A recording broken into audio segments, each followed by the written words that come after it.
because I'm gonna get him!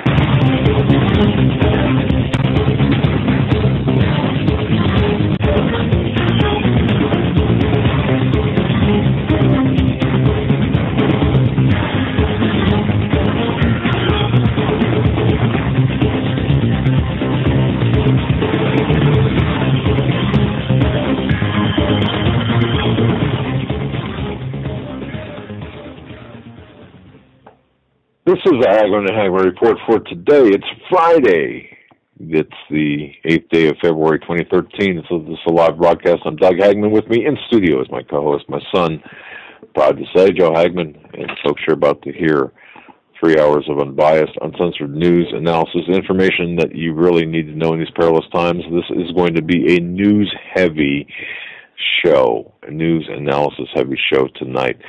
At any rate, for the new listeners, and we're picking up new listeners all across the country, all across the world actually.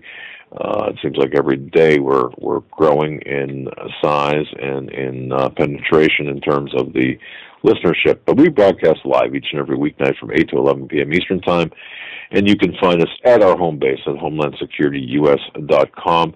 And I'm very proud also to have an association with CanadaFreePress.com. That's CanadaFreePress.com. Our colleagues and neighbors to the north, perhaps more American than some Americans, and more patriotic than some Americans. I want to thank Judy, Brian, and Kiko for all that they do, and for their friendship, for their fellowship, and for their hard work. Joe, welcome tonight to this Free for All Friday. Oh, I'm glad to be here. And did you say you were proud to have me as a son, or proud that I'm in the studio? I wasn't clear on that. I'm going to let you figure that one out. Okay. Yeah, it's no, of course, the lineage. You know, it's great to see too. It's great to work with family and do and just have have the relationship we do. Let's start the program. I just want to. This is sent to me by Dan, and Dan, thank you very much. And I'm sure he sent this to other people. Remember General Eisenhower? General Eisenhower said, we want plenty of photos, so no one can ever say this did not happen. And, of course, he was referring to the Holocaust. And there's a woman, perhaps you don't know her name. You've never heard her name, that is, perhaps. Irina Sendler. She had passed away May 12th, 2008, at the age of 98. And this is going to kind of set the stage for tonight. This isn't something else here I've got. But, folks, I want you to think about this. In terms of where we are today as a country, morally, spiritually, ethically, and where our priorities are. Let me tell you a little bit about Irina Sendler. Once again, she died at the age of 98 in 2008. She died in Warsaw, Poland. But during World War II, she got permission to work in the Warsaw Ghetto as a plumbing sewer specialist. But she had an ulterior motive in doing so. Irina smuggled out Jewish infants out in the bottom of the toolbox that she carried for her job. She also carried a burlap sack in the back of her truck, and that sack was used to hide the larger children, the older children, shall I say. She kept a dog in the back that she trained to bark when Nazi soldiers let her in and out of the ghetto. The soldiers, of course, wanted nothing to do with the dog, and the barking covered the noises, any noises made from the children, the infants, the younger kids that she was smuggling out. Do you know that during her time of doing this, she managed to smuggle out and save 2,500 children, 2,500 children. Now, ultimately, she was caught, and when she was caught, the Nazis beat her severely. They broke both of her legs, but broke both of her arms, and she had wounds that took a long time for the wounds to heal. But one thing about Irina, she kept a record of the names of all the kids she had smuggled out of the ghetto and saved. in a glass jar that she buried under a tree in her backyard. And after the war, she tried to locate any parents that might have survived and tried to reunite the families. I mean, even after the war, she was trying to reunite the children she smuggled with the parents, and she found that most had been gassed by the Nazis. And the children that she had helped get placed into foster homes or adopted, they would have been casualties of Nazis had Irina not stepped in. Now think about that, 2,500 children. Now here's the point of this. In 2007, a year before she died, she was up for the Nobel Peace Prize. Wow. As well she should have been. But you know what? She was not selected. Al Gore won for a slideshow on global warming over Irina.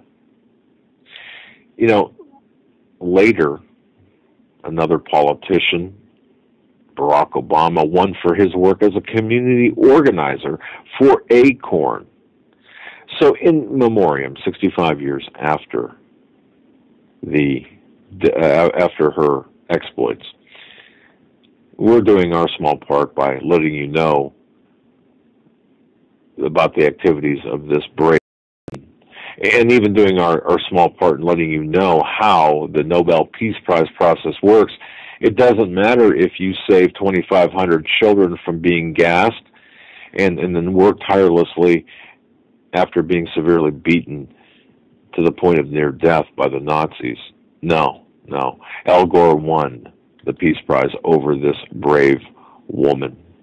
In this, we should recall 6 million Jews, 20 million Russians, 10 million Christians, 2,000 Catholic priests who were murdered, massacred, raped, burned, starved, and humiliated. And in the backdrop of this, Joe, you know, Iran and others claim that the Holocaust is a myth, and it's imperative.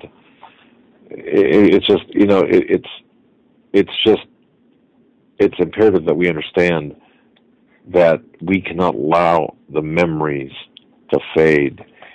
And it's just an amazing thing to see Al Gore and Barack Obama winning out over this brave woman. Well, by today's standards, they would have gave Hitler the Nobel Peace Prize for what he did in Germany and surrounding areas.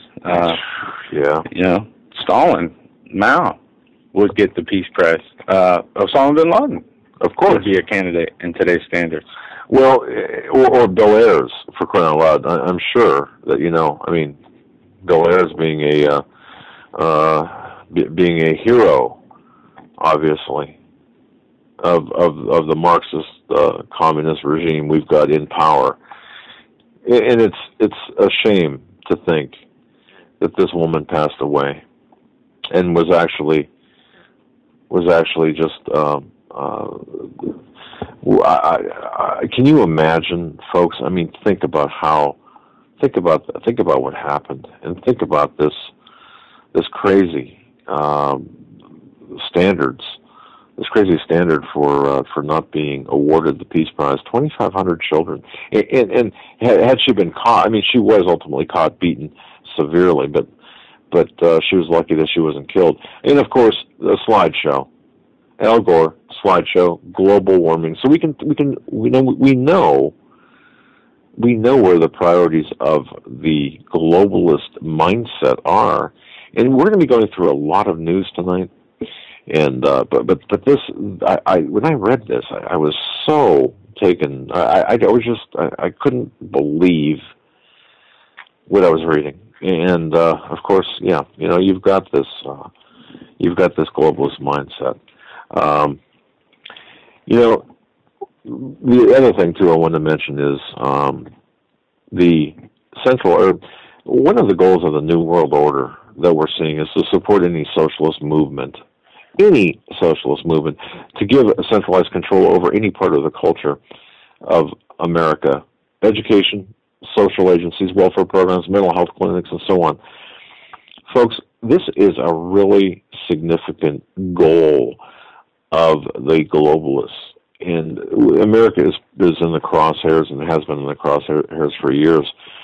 The process of increasing the size of our government is fundamental to all of the socialistic plans of the New World Order people. And we have to really understand this. The key words, health, education, welfare, these are mentioned in the goal. Social justice, of course. There are certain key words. But back in 1958, the Department of Health, Education, and Welfare had only been very recently established then.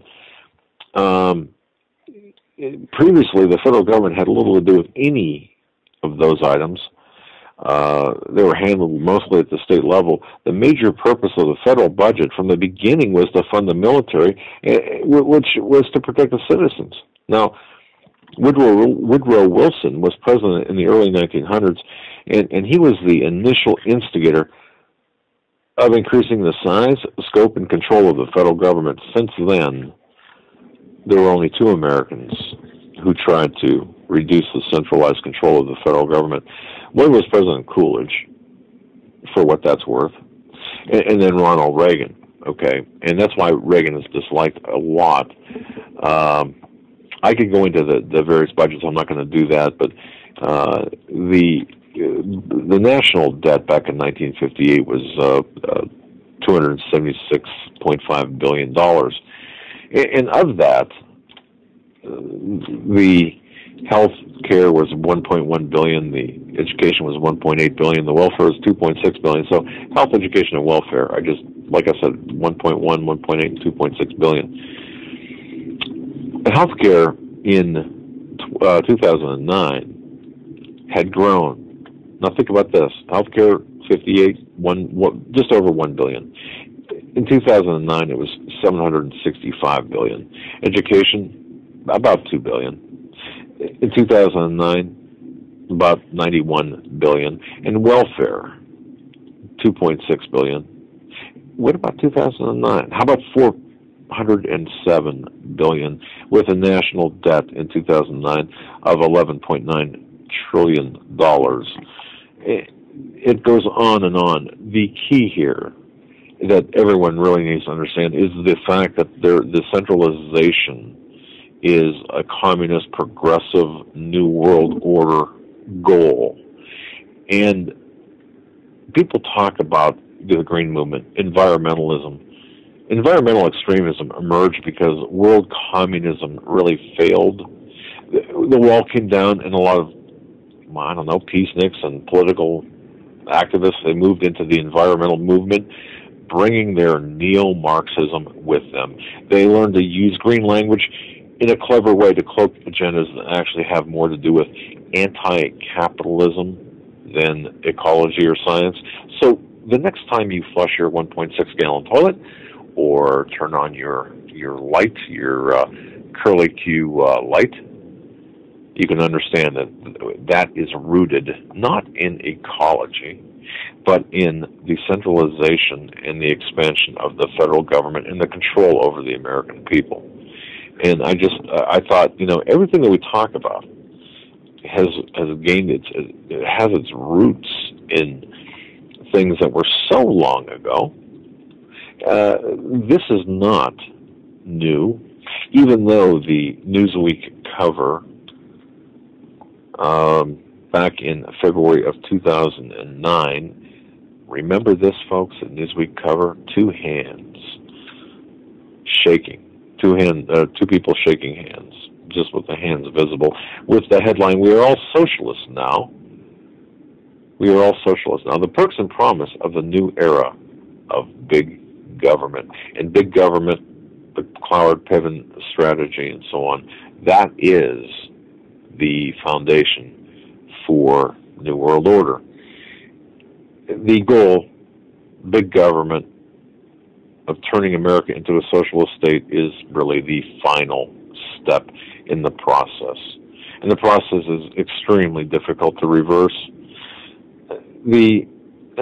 Just a variety of facts and detail can be found by researching, by looking at different plans that we're going to be having up here on our website in our reading room as soon as it's finished. But the bottom line is, folks, we are headed for this New World Order.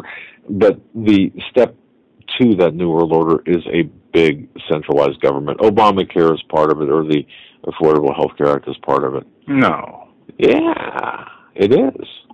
No. What do you mean? That's just to make health care better and more affordable. Well, that might be the case if costing the average family $20,000 a year. Right?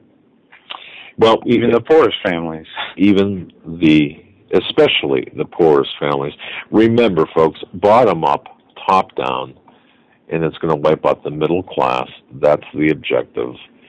And the priorities, the moral depravity of America. When Al Gore wins for a slideshow on global warming, and true heroes like Irina Sendler pass away and are forgotten for their bravery, despite their bravery. Yeah, it's an incredible world, and we can do our part by doing what you just did and remembering her and mentioning her. When talking about, just the force of habit. When you get into talking about Obama's Peace Prize or anyone's Peace Prize, sure, you can always throw that in there. We can remember her for the good person she was, and good people like that usually don't get recognition, and that's probably the way they'd want it.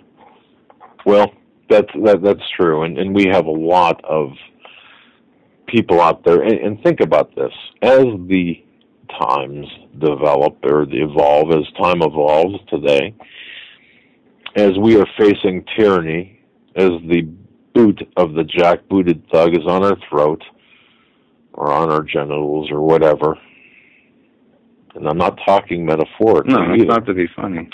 Yes, or it's not a metaphorical statement, or it's a true statement. We can be like that woman, Irina Sendler. We can be like her because we can act behind the scenes. We can be those heroes and heroines behind the scenes. We might not even know that that's our job at this point, but wouldn't it be great to be able to emulate what she did? And I think that we can. And I think we, like I said earlier, we were born for this time. We were born to live here. We have our jobs. And Joe, you said earlier, we did a couple of radio programs today. By the way, I was on Rick Wiles today. What a great guy. What a great True News. It's up off of HomelandSecurityUS.com. If you click on the link there, and if you don't mind, please spread that around on the internet, because Rick's a great guy. Rick Wiles at True News. Please spread that interview around, only because I think that there's important information there that people need to hear. But yeah, I learned something listening about the person that allegedly shot Chris Kyle, the sniper, famed sniper, that he did not serve combat. Yeah, I you know what? I didn't know that either, because everyone was talking about post-traumatic stress disorder. Yeah. And post-traumatic what? Office disorder? Post-traumatic, cafeteria duty? What is this? Well, he was a mechanic, apparently, and, working with carburetors. Do they still have carburetors? Or no. I understand things can happen in all elements, behind safety zones. When you're in war, no matter what purpose you're serving, if you're not on the front lines, things can happen. Right. But I would like to know or see this gentleman's, service duty records, and I would be very surprised if there was, aside from maybe knowing some people who were killed or injured, if there was any actual violence around him that he saw. From what I've gathered after recording that broadcast with Rick, I can't find anything that would put him in a war zone or a hostile environment. So PTSD, post-traumatic. Okay, don't watch post-traumatic soft duty. I don't.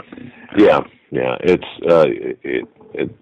amazing. In about 10 minutes from C Block, Cell 31. Keith Hansen will be joining us, and I'm joking about the Cell Block thing because yesterday people were talking about that Keith Hansen was arrested. And, yes. For allegedly having illegal firearms. Yeah, and he's going to be calling in to clear that up. I see we have somebody else on hold, William. We'll be getting to the calls in a moment, but probably at the top of the hour we can take your call. Yeah, 9 o'clock. So if you want to hold on or call back, William, I see you, and we'll get to your call first. But yeah, we do want to talk to Keith Hansen because Keith is a friend of the program. He's got a great radio program every Saturday out of Naples, Florida. It's, in fact, if you go to HomelandSecurityUS.com, we're linked to it. He's got a good Facebook presence. Certainly, if he's a conservative, he's a patriot, he's a guy that I certainly would want next to me, Joe too, I'm sure, in the trenches in a war. What a great guy. And the rumor kind of sparked. I talked to Keith quite frequently, and I talked to him. I think it was Monday or Tuesday or something like that, and then when I saw the date that he was allegedly arrested, I realized that there was something wrong. But during the show, which isn't, it was frankly it was extremely. It got us off track a little bit yesterday, and it was kind of a we were very concerned about this. Yeah, we had to find out during the show, but it cleared up. Yeah. We got a lot of news we're going to get into today. Let's rock and roll here. First off, I'm going to start in California. Okay. California trumps New York with the toughest gun law in the nation. Yeah. Listen to this. California announced it will pioneer the U.S. hardest gun control laws a week after New York claimed the prize. The legislation comes after a wave of fatal shootings that has been criticized by oppositions as a game of one-upsmanship with New York. The new legislation, consisting of 10 different proposals, will dramatically crack down on gun use and ownership, making California the most restrictive state in the U.S. Now, let me read you among the most significant prohibitions imposed by the new legislation is a ban on the sale of semi-automatic rifles, a ban on high-capacity magazines, those that hold over 10 rounds. The sale of such magazines was outlawed in 2000, but possession is still illegal. Comprehensive background checks for buying ammunition. Gun users will also be obliged to obtain an annual safety certificate, which requires them to take courses in gun use and safety. A ban on the sale and loan of firearms between people who know each other personally. Compulsory insurance to provide for any possible damage that may be caused with the firearm. A 5% tax to be applied to each bullet to be donated to policing in crime areas or screening treatment for children. How about this? Also, mandatory registration for ammunition sellers. Okay, and possession of hollow points, a felony. Yeah. Well, you know what, California? You are following in the way of the tyrants and people of history that came out on the losing end. And you will, too. Just because California has a gay majority city like San Francisco and huge L.A. and San Diego, like New York, your state is full of rural mountain men, regular people that will do everything in their power to make sure you do not get through or get away with imposing this. What are we seeing here, folks? Ladies and gentlemen, exactly what are we seeing with these states passing these draconian laws? For the mood that we're witnessing online, I would say that, as in other places, I would say that this is not the best course of action for a state to take. I would also suspect that there would be a large population who would object very strenuously to the various parts of this. Imagine this. All magazines must be fixed to the gun, which means that they can't be removed without the use of a tool.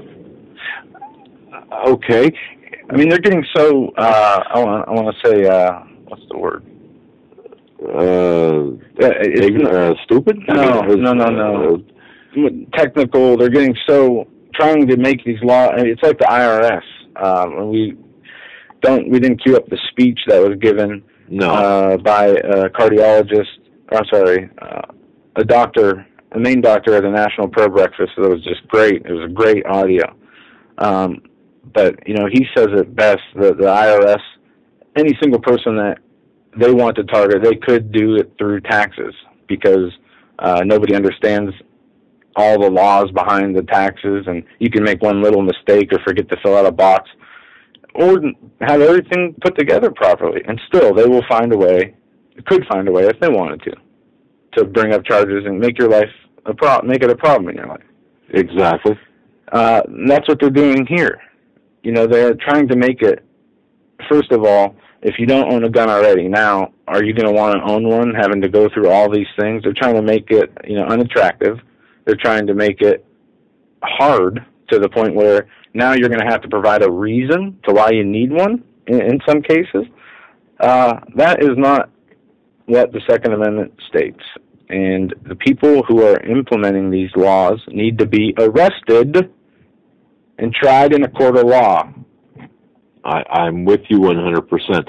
I cannot imagine that anyone would be willing to give up their rights, their God-given rights as delineated in the Constitution, the Bill of Rights, to such draconian measures. Now, if you do that, but let's take a couple of steps back. We see New York passing a law. We see California. What is the ultimate objective here? Are we watching? Is this a case where Feinstein's bill is going to be DOA or is DOA, whatever you want to call it? So now, are we going to see individual states take up these various forms of oppressive legislation? And if that's the case, are we going to have a civil war type event between the states? Is this what's desired? And it's easy to get angry, and it's easy to laugh or to poke fun or to mock these oppressive draconian laws. But are we missing the bigger picture here?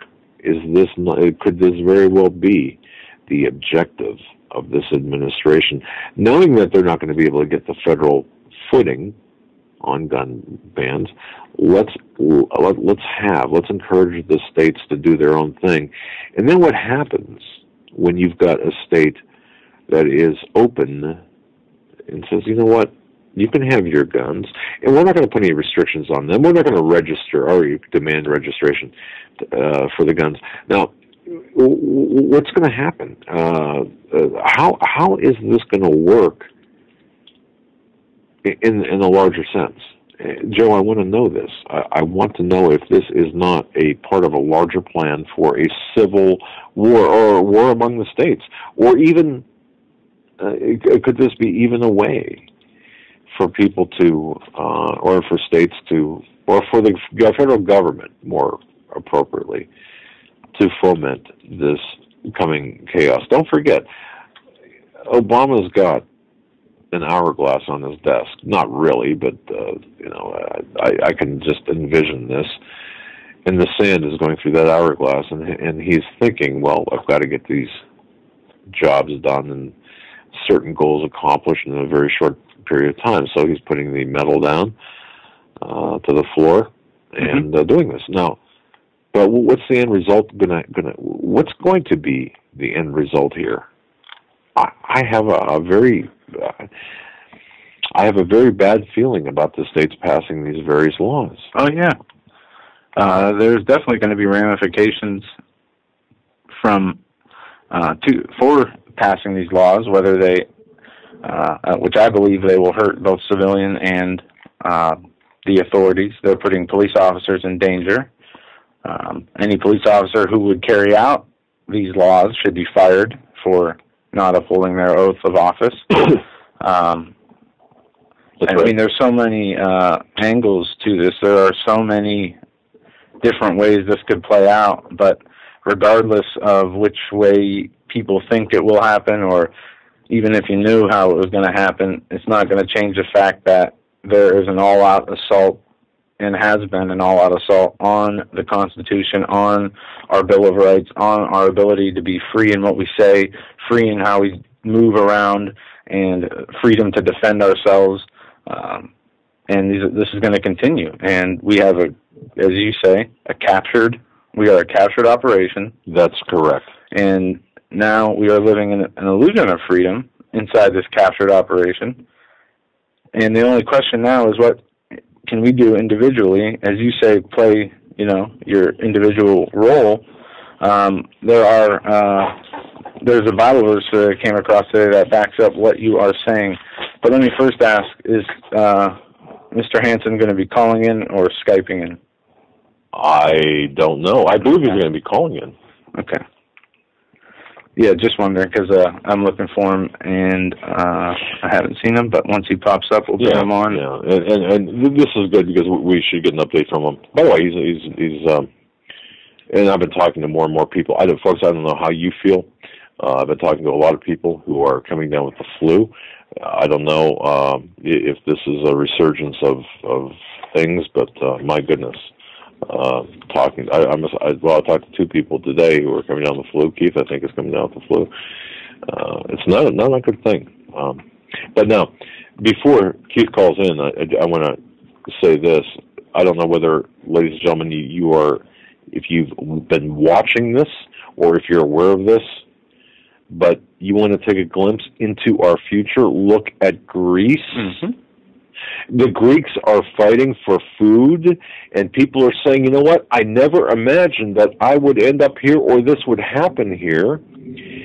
And never imagined.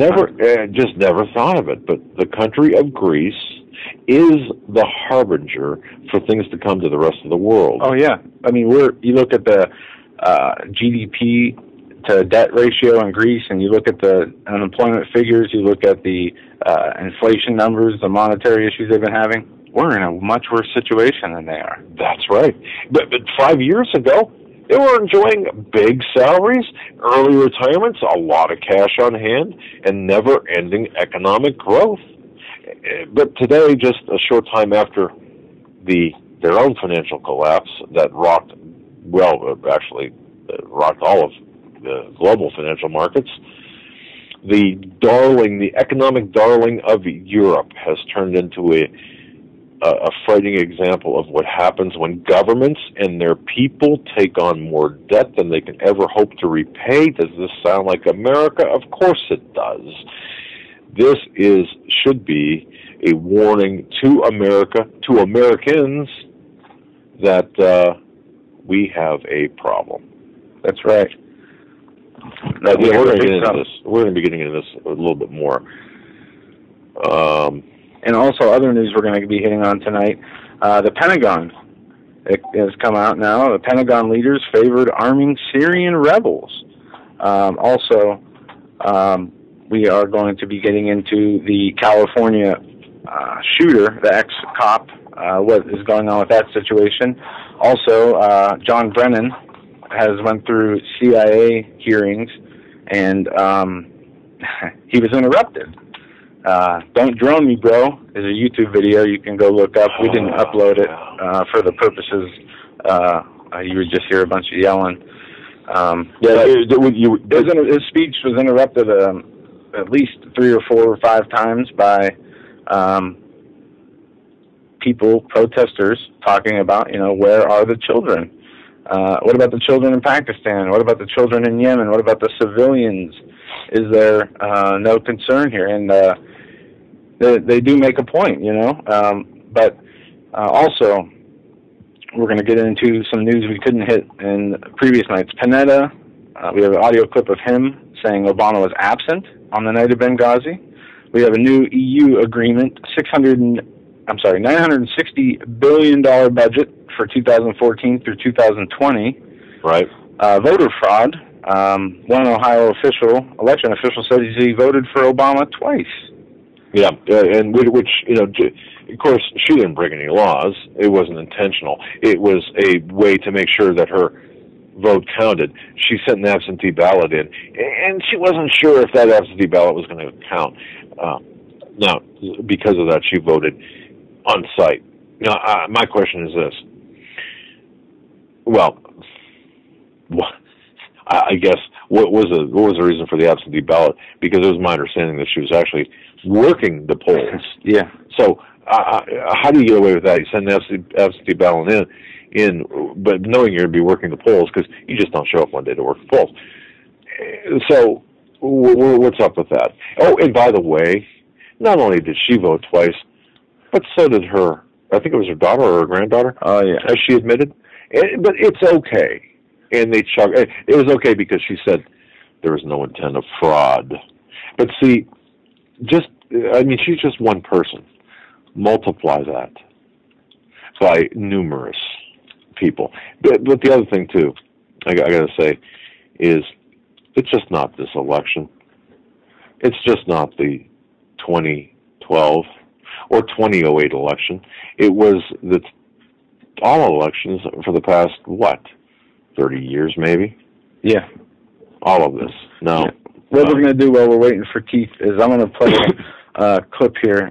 This is 2 days ago, Jay Carney. Drone strikes have significantly limited civilian casualties. Yes.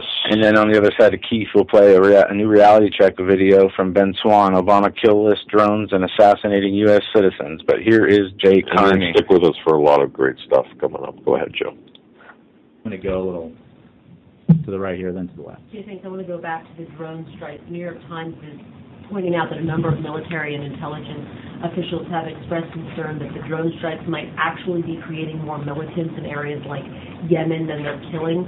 Is that one of the effects? Are they having the reverse impact? Well, I would, in terms of the broader effort, I would refer you to the Pentagon, but the broader effort in terms of dealing with Al-Qaeda. But the fact is, as John Brennan and others have made clear, our counterterrorism efforts are designed, including our targeted efforts, to limit civilian casualties. And I think any fair assessment of those efforts would draw you to the conclusion that they have significantly limited civilian casualties. I think. Civilians have been killed. Well, again, I'm not disputing that necessarily, although I won't talk about specific instances. But the fact is that the methods that we use are designed specifically to avoid civilian casualties. I think it's fair to say that far fewer civilians lose their lives in an effort to go after senior leadership in Al-Qaeda along the lines that we are discussing here, as opposed to an effort to invade a country with hundreds of thousands of troops and take cities and towns. So I think that these are issues that obviously concern everyone involved in the effort to combat Al-Qaeda and to deal with the region as a whole. So that aspect of it is one that is very much in the front of everybody's minds when they make these decisions and move forward with actions. Gillian McChrystal was quoted as saying that these strikes contribute to a perception of, quote, American arrogance. How concerned is the president about that these strikes are? Well, I think that the president takes a very serious approach to these matters and has, as I said yesterday, two responsibilities in mind, and that is his absolute responsibility under the Constitution to protect the United States and to protect American citizens, and his responsibility in carrying out the first to do so in a way that's consistent with our Constitution and our laws and our values. And on the broader objectives, we obviously take the fight to Al-Qaeda in a way that we believe serves our national security objectives. And there you go. It's constitutional, and they take the fight to Al-Qaeda You mean they take the weapons to? Okay. Well, listeners, what do we learn from this? And that's really the question at hand here. What did Jay Carney say? And don't forget, Jay Carney is the mouthpiece for the administration. What did he say here? What is he representing the administration here or this regime here? He's actually justifying drone strikes, taking the fight elsewhere. But let me give you a little tidbit. Right now, on the 8th of February, 2013, that I'm not sure I don't believe I have said this before. I do believe, I'm not sure if I said this during Rick Wild's interview or not, but let me give you a little tidbit of information. Within the next 6 months, I could be wrong on the time. Please do not hold me to the time. So you can expect possibly within 6 months. Possibly within 6 months, but within a reasonable period of time. Here's what, according to a source I've got within the intelligence community, different from all the other sources that I have been working with, and we've been working together, and has given me some information about something I'm working on right now that it's not part of this, but there's a tidbit. Expect, ladies and gentlemen, expect a drone strike in the United States to take place at the hands of the United States government against a vehicle that will be traveling in a desert environment. The drone strike will be successful in taking this vehicle out, and the narrative will be, we,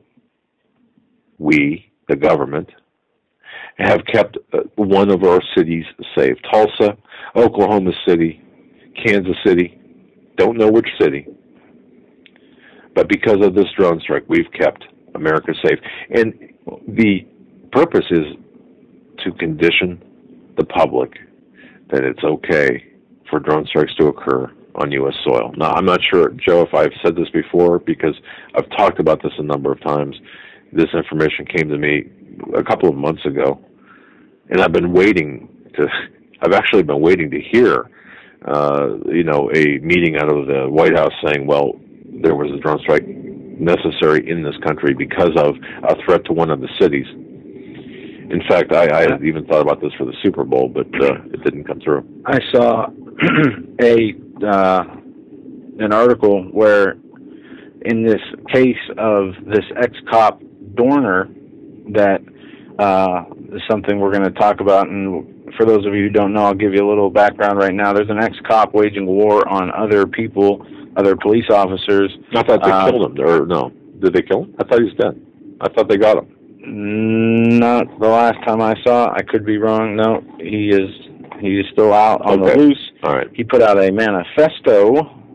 He is a pro-gun control, pro-Obama person, apparently. And that manifesto, remember that word. Manifestos. Remember those? Okay, yeah. Well, remember the word manifesto, because that comes in to play with some of the things we're going to be talking about tonight. The word manifesto is extremely important. So this former LAPD officer with military training vowed war against other men in blue Thursday, leaving one officer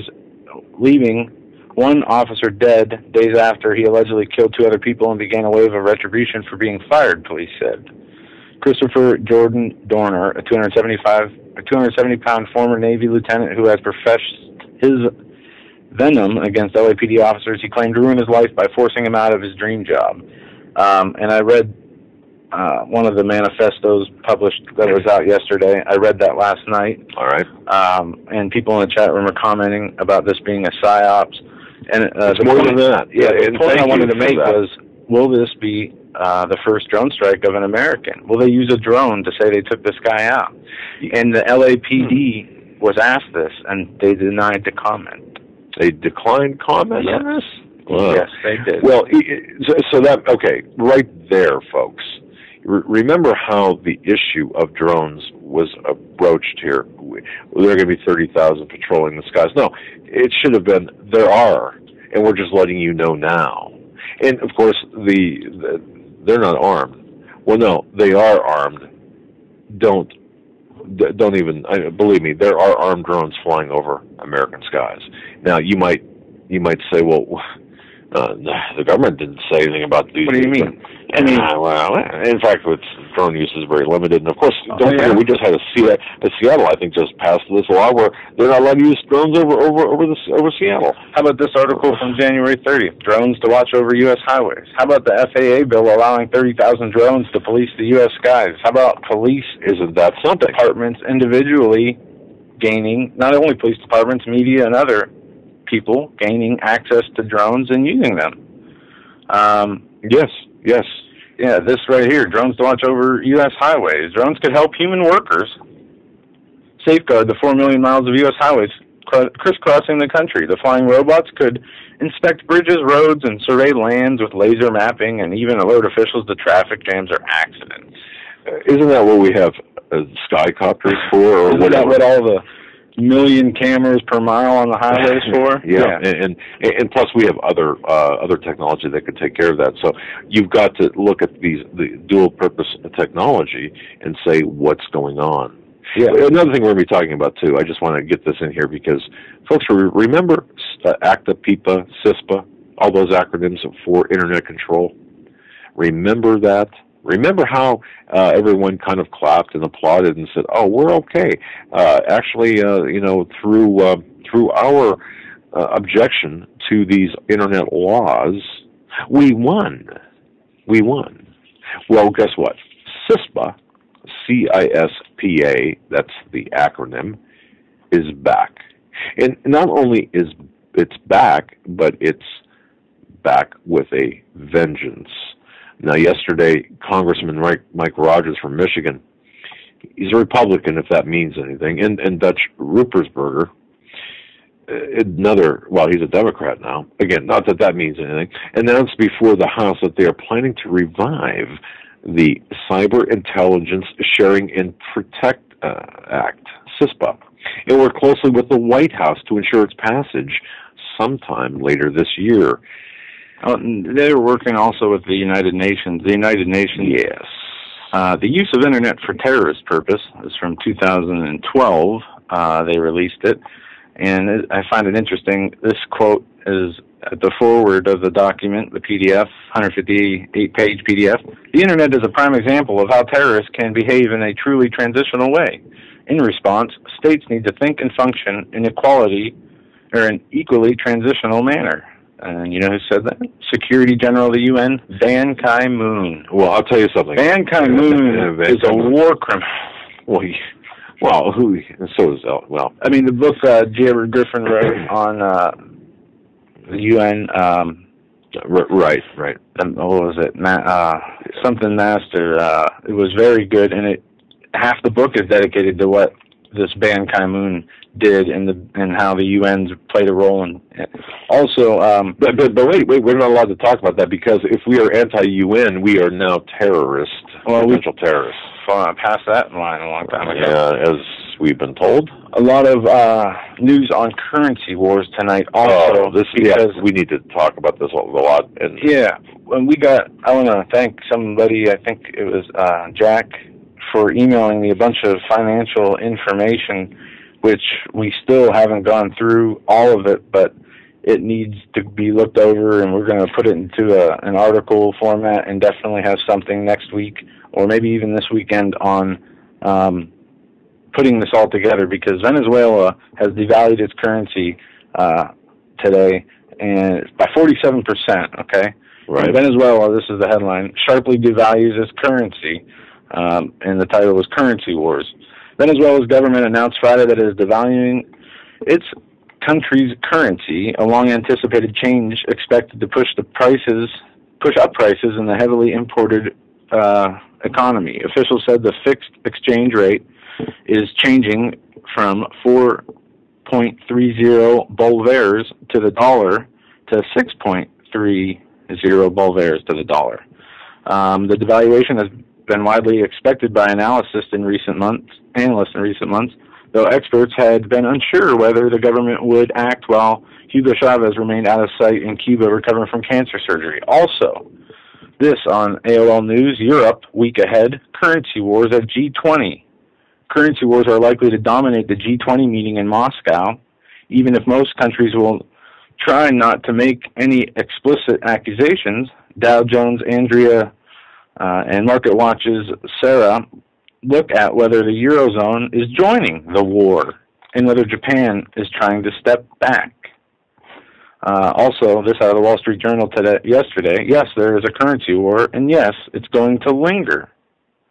Investors and economists concerned about the current central bank battle to weaken their currencies might want to get comfortable because the so-called currency war isn't ending anytime soon, says James Rickards, a veteran financier and author of the 2011 book Currency Wars, The Making of the Next Global Crisis. What does this all mean? Well, we know what they want to do, and they are going towards piggyback that with the Greece information. And a clip we played not too long ago where somebody talked to one of the top Obama advisors and said, yes, we're going to kill the dollar. Well, they've already done this. Actually, they've already have the solution for the devaluation and ultimately the demise of the dollar. So the last G20 summit meeting, they created this basket of currencies which are going to be put into place. And ultimately, and people, this is where a lot of disconnect comes in. You remember how the sun never sat on the British Empire. Remember that period of history. Well, that's coming back because they're going to need, when all the dust settles, and you might say, well, this doesn't make sense because the UK's in some straits too, financial straits as well. But it's my understanding, based on research and what I've been told by people in the know, that this new currency that's going to replace the U.S. dollar, the basket of currencies, where are they going to superintend it from? It's going to be from that square mile in London, in the UK, that has all the banks, it's got the royalty, and it's got the, dare I say the word, Illuminati, those people, the people that control the world. And it sounds like a conspiracy theory, but somebody's going to have to step up and be responsible for handling this basket of currencies, and it's going to be the British Empire. So once again, America will find ourselves being subjugated to the British, and perhaps that might even make Piers Morgan Secretary of the Treasury. I don't know, but maybe that's why he's in the country. Of course, I say that tongue-in-cheek, but no, the financial situation, the economic collapse. And folks, I did write an article which has found its way to various financial websites and been confirmed by financial websites about the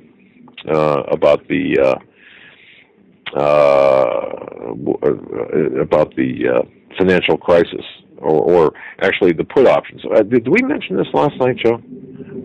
About the put options? No, we had guests on last night. Or the night before? I know we did mention it. I'm not sure what context we did. Okay. I'll just go over this briefly. Joe and I are regular people, and most people... No, we're aliens. Well, that too, but reptilian, shapeshifters. Look, and most people listening to this program, regular people, we don't have a lot in the stock market, and you don't have a lot of investments. And I mean, for me, it's like a spectator sport that's rigged anyway. But the information that we have is that, and we don't have back any insider channels of information that would permit you to make, we'll say, $100,000 in the span of 10 months from a single $1,000 investment in cattle futures, by the way. Like, wait, who did that? Oh, that was Hillary Clinton back in 1994. She invested $1,000 in cattle futures, and 10 months later, bam, $100,000 she had in her portfolio. But that's futures. But here's a little tidbit, folks. Watch this, because this happened right before 9/11. Oh, yeah, we did talk about this, but continue. Okay, I'll just be very brief here. Remember, right before 9/11, there were put options, which basically a bet that a stock is going to take a dive. Yeah, and I don't have the paperwork with me, but I have all the figures on the paperwork, and I remember there was a 600 and some % increase on put options placed on the American Airlines and United Airlines with the 48 hours prior to 9/11 happening. Well, exactly. So put options are, bottom line, the only thing you really have to know is put options, and I'm going with some very basic terminology here, and perhaps not technically 100% technically accurate, but here's the deal.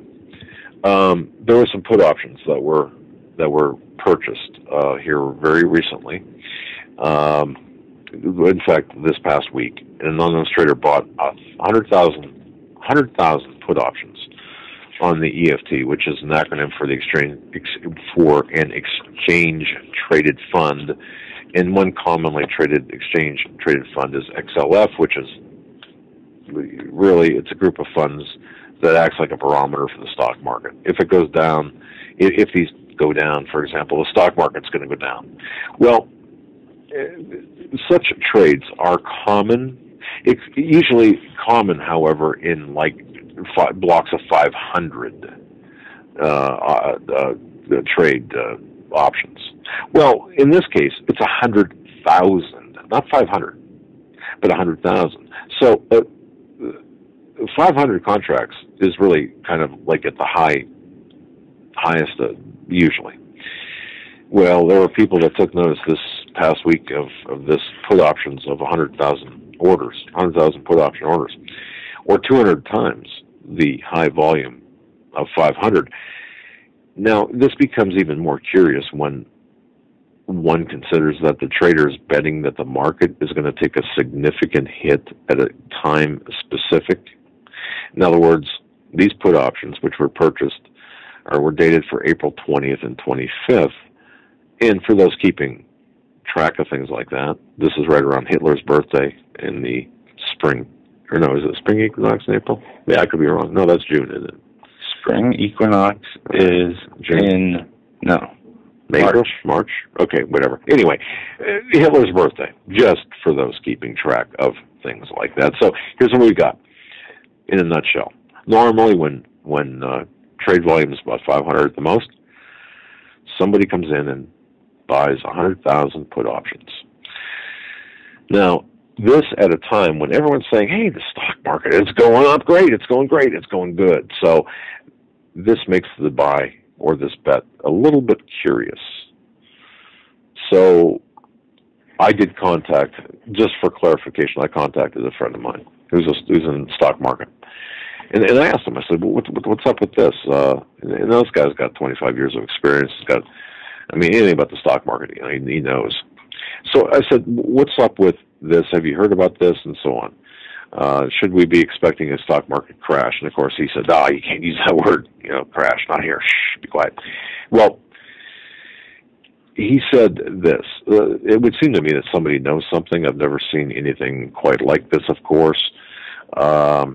And then we talked about the put options before 9/11, and he said, yeah, it looks kind of like that. So here's what we have. We've got somebody betting that the stock market is going to take a big hit by the end of April.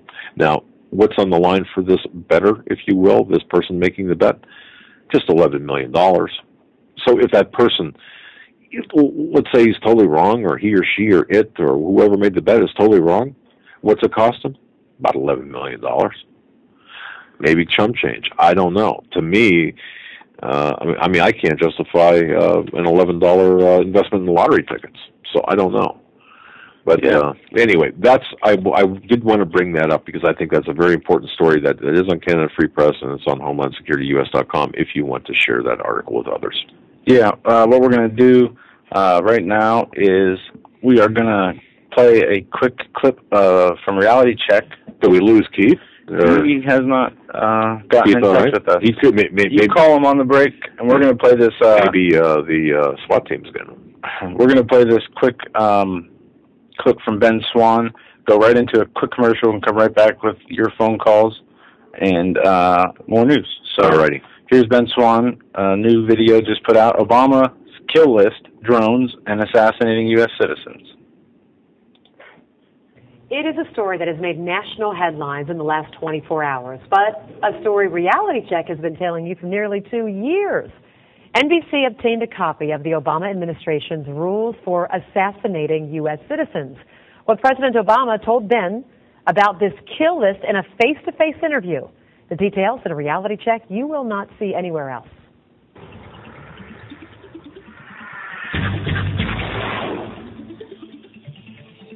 Can the office of the president play the role of judge, jury, and executioner when it comes to terror suspects, even U.S. citizens?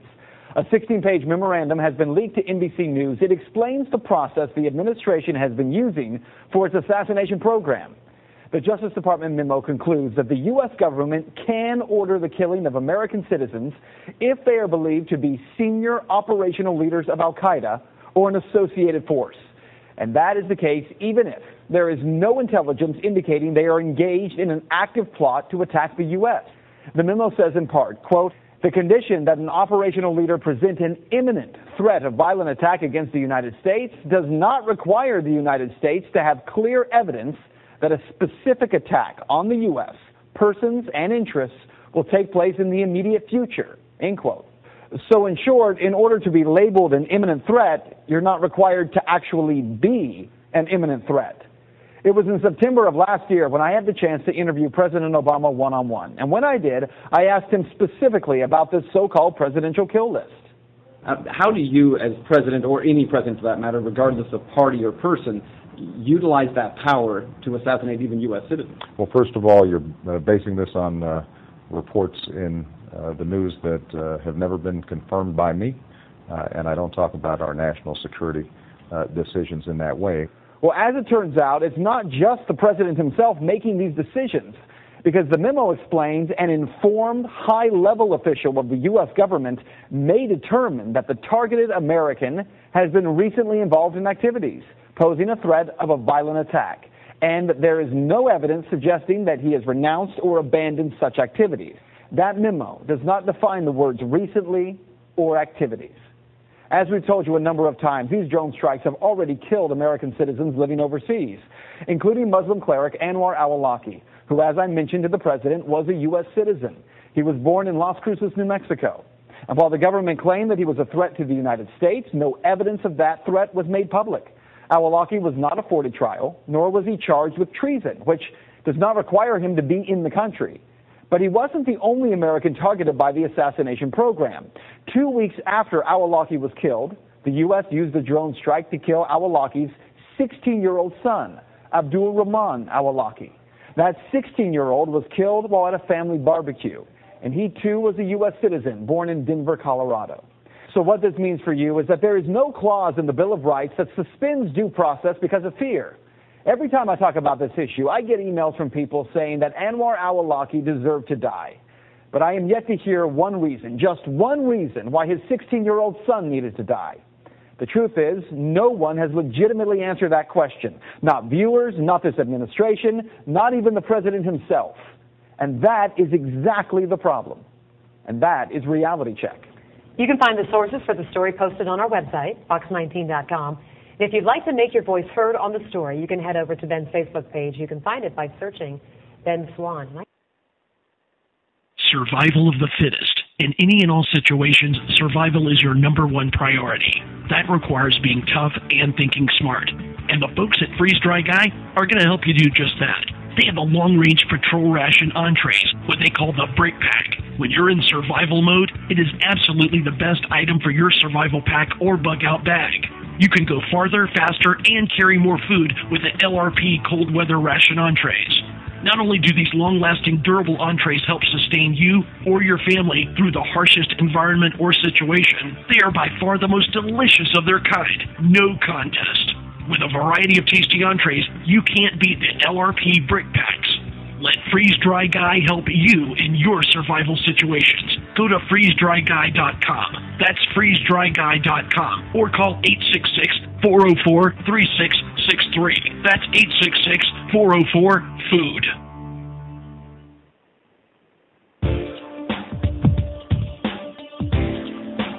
Hold on to your seat. The Hagmann and Hagmann flight is now taking off. Doug and Joe Hagmann have cleared the runway of TSA agents, jihadists, political crackpots, and global elitists. Now get ready for some real news. Here they are, Doug and Joe Hagmann.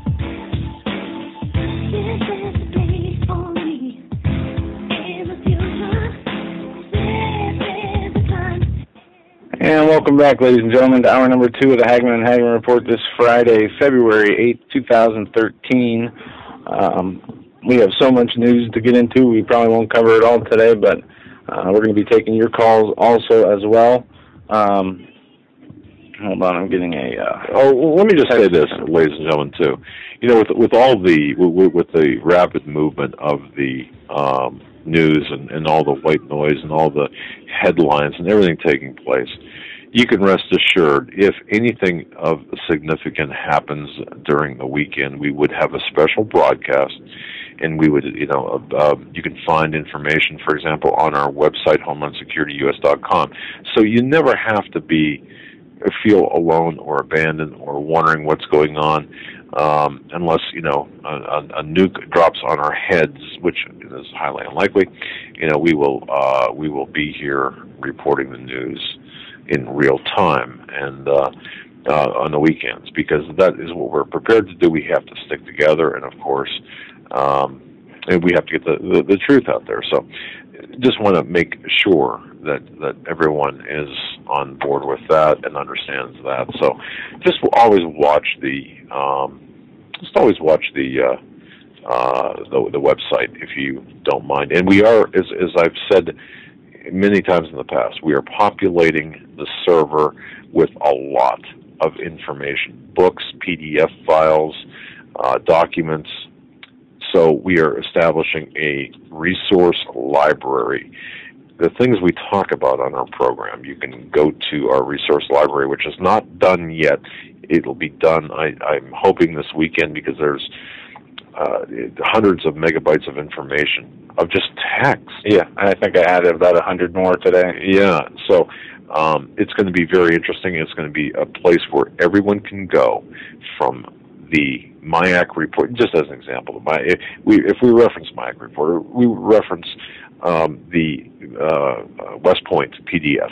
You can go right there, grab it, download it, save it, look at it.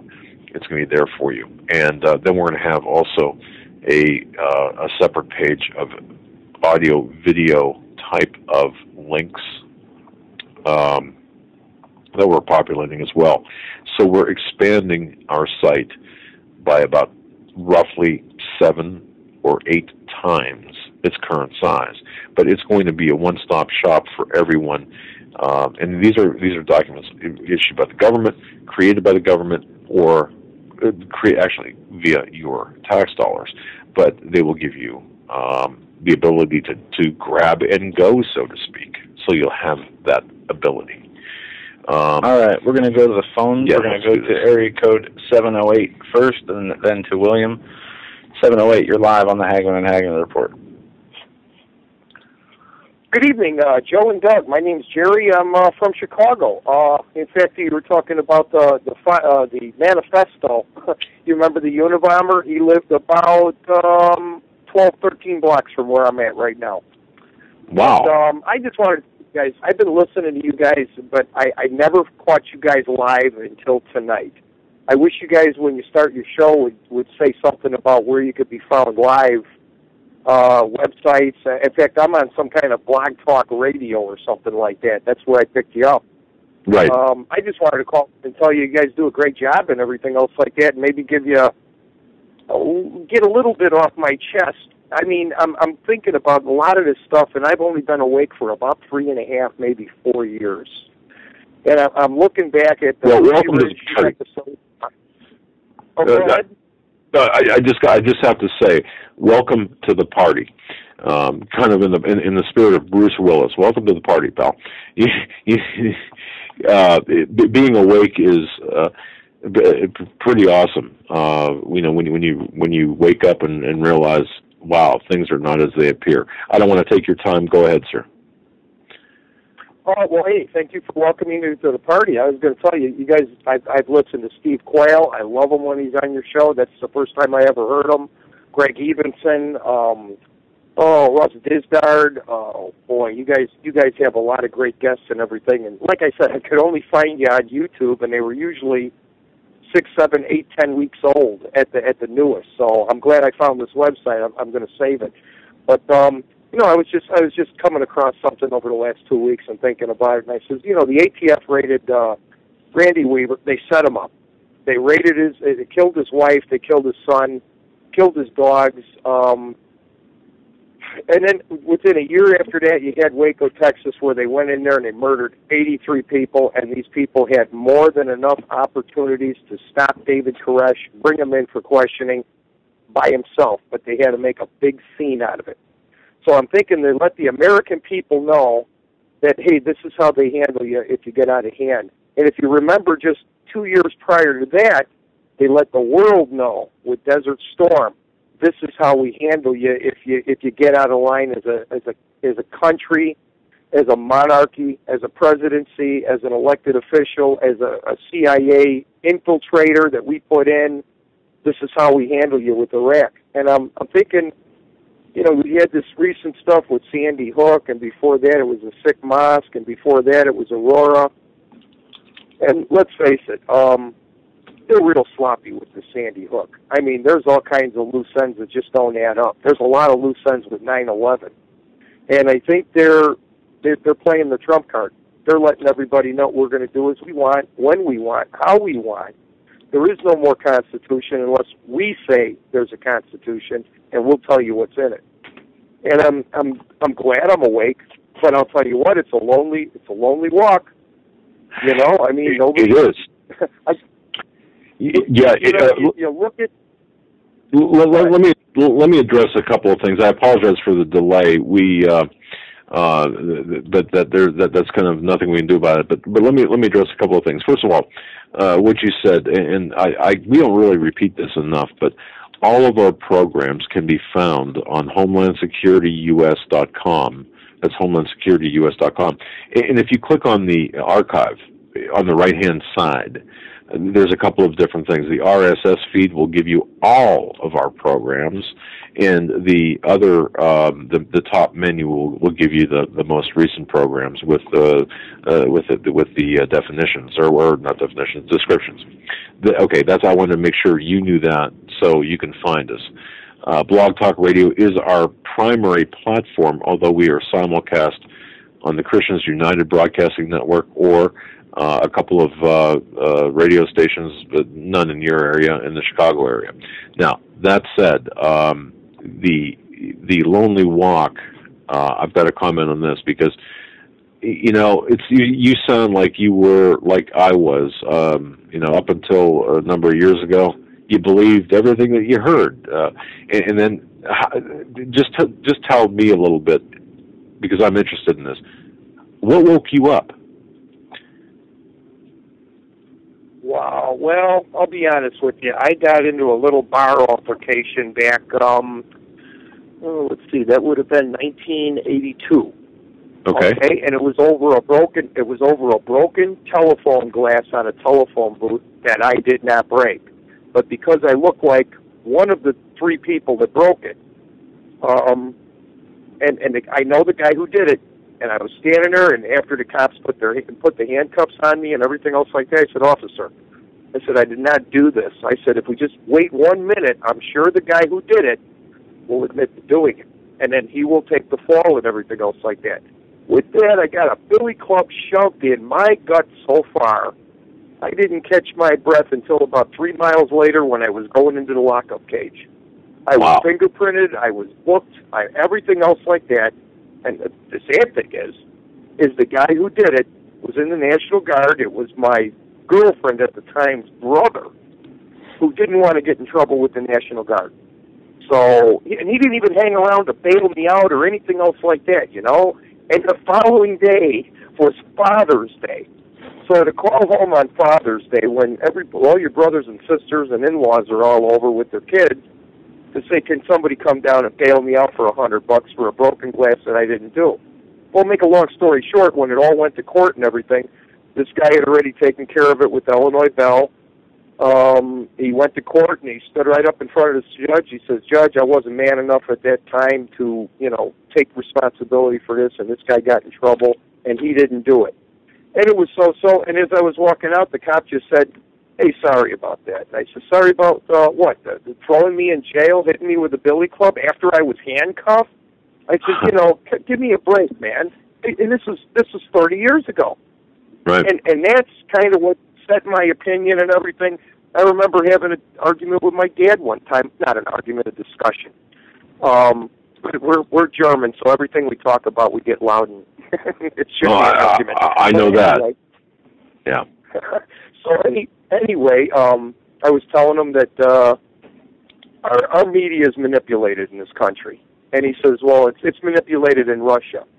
I says, "Well, yeah, okay, I can agree with that. Russia and maybe Germany before that." I says, "But it's definitely altered in this country, and they only tell us what we need to hear and no more. You have to search for that information." And he says, "Well, if you don't like it here, go move to Russia." So, okay, I dug in my heels and everything else like that. Now, I used to drive a truck from 82 till about 90 over the road. And I used to cut through Pennsylvania a lot. I used to go to Buffalo, Albany, Syracuse, New York City, Boston, all over the place. Every time I went through Ohio, as soon as I crossed the Indiana border to the Pennsylvania border, it was always the same thing. I wonder what communist cop is going to pull me over and accuse me of speeding. And I used to go through Ohio at 54 miles an hour because I know they're all communist cops out there. And every time I got a ticket, and I got 11 tickets through that state, every one was for 67 and a 55. Every single time. Give me a break. And some of the trucks, they wouldn't go 67 miles an hour if they were in Georgia Overdrive going down the biggest hill in Ohio. So I caught on maybe a little bit more and more back then, but recently, I think I just told my mother this maybe about a year ago, and I just made the comment. I says, "How would you like to wake up one morning and then come to the conclusion that everything you've been taught your entire life has been a lie? We were taught it in the books. We were taught it in the TVs and the television. Oh, geez, turn off the television. Oh, but everything, I mean, is a total fabrication." And I says, I can't blame my parents because my parents were brought up that way and they were lied to too.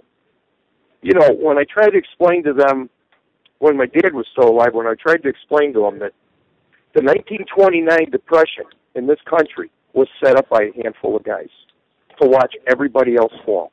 And my dad's parents lost their home because they were in margin on the stock market. So, I mean, and they would look at you with just a blank stare like deer in the headlights and not know what the heck you were talking about. And I heard this at dinner every single day growing up at the dinner table about the Depression. So you learned how to go without. And, to this day, if I need something, I might go to the store, look at it, everything, go home, research it. Do I really need it? Well, let me see. Can I get by a little while longer without it? And then finally, when you make the decision to go buy it, you better use it. And these are things that I learned from my parents. Hard work, you go out there and you make as much money as you can, and you save for things that you want. And you don't buy the frivolous crap. They got everybody today in this world. You got to have a new car every 5 years. You got to wear the best Jordache jeans that are out there for $129 a pair. You got to have this. You got to have that. It's all bull. You can get by and do your job every day with secondhand tools from a garage sale or from the flea market or something like that. Right. You don't have to have everything brand new, and then you got sales tax onto that too. So it was, no. Back to my original question. But was there one event that you could point to?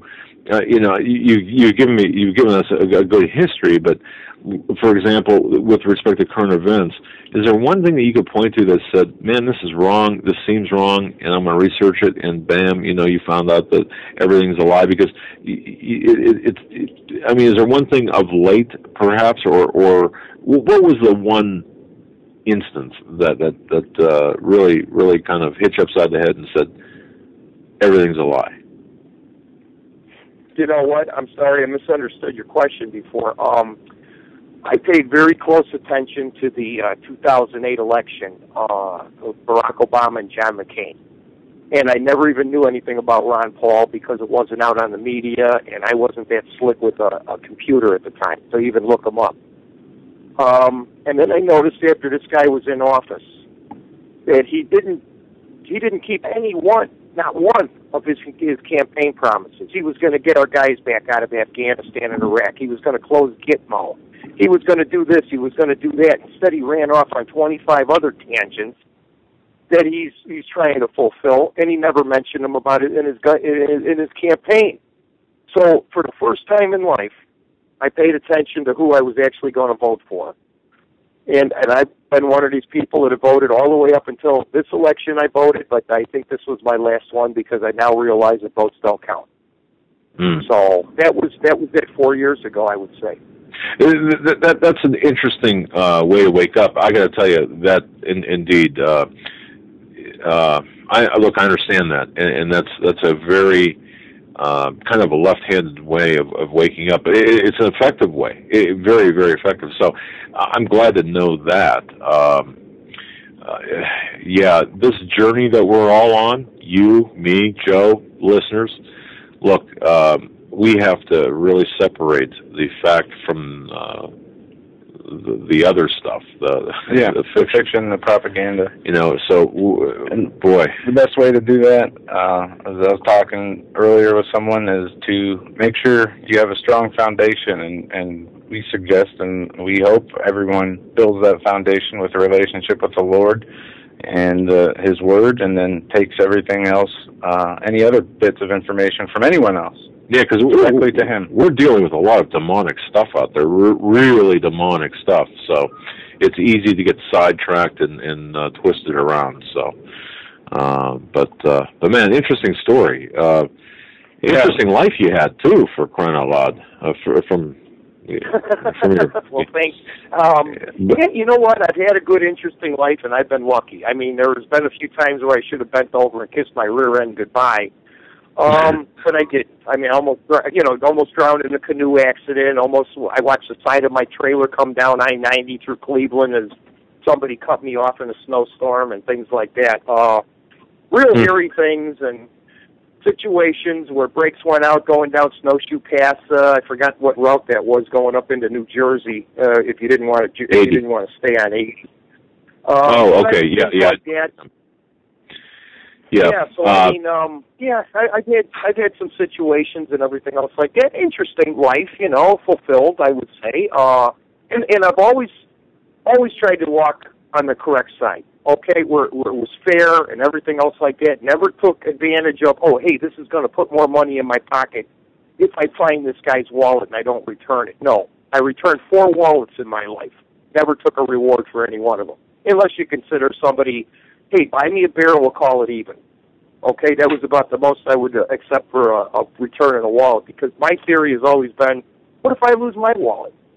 I'd sure as heck like somebody to return it to me, and I'm sure you guys would feel the same way. So, you're always fair about things. I've always helped people. In fact, my sister one time said, hey, don't ever say anything bad about my little brother, Jerry, because the only bad thing about him is he's too stupid. He'll give you the shirt off his back, And these are nice things. So I know I'm walking the correct side, and over the last couple of years, I have been becoming more and more spiritual.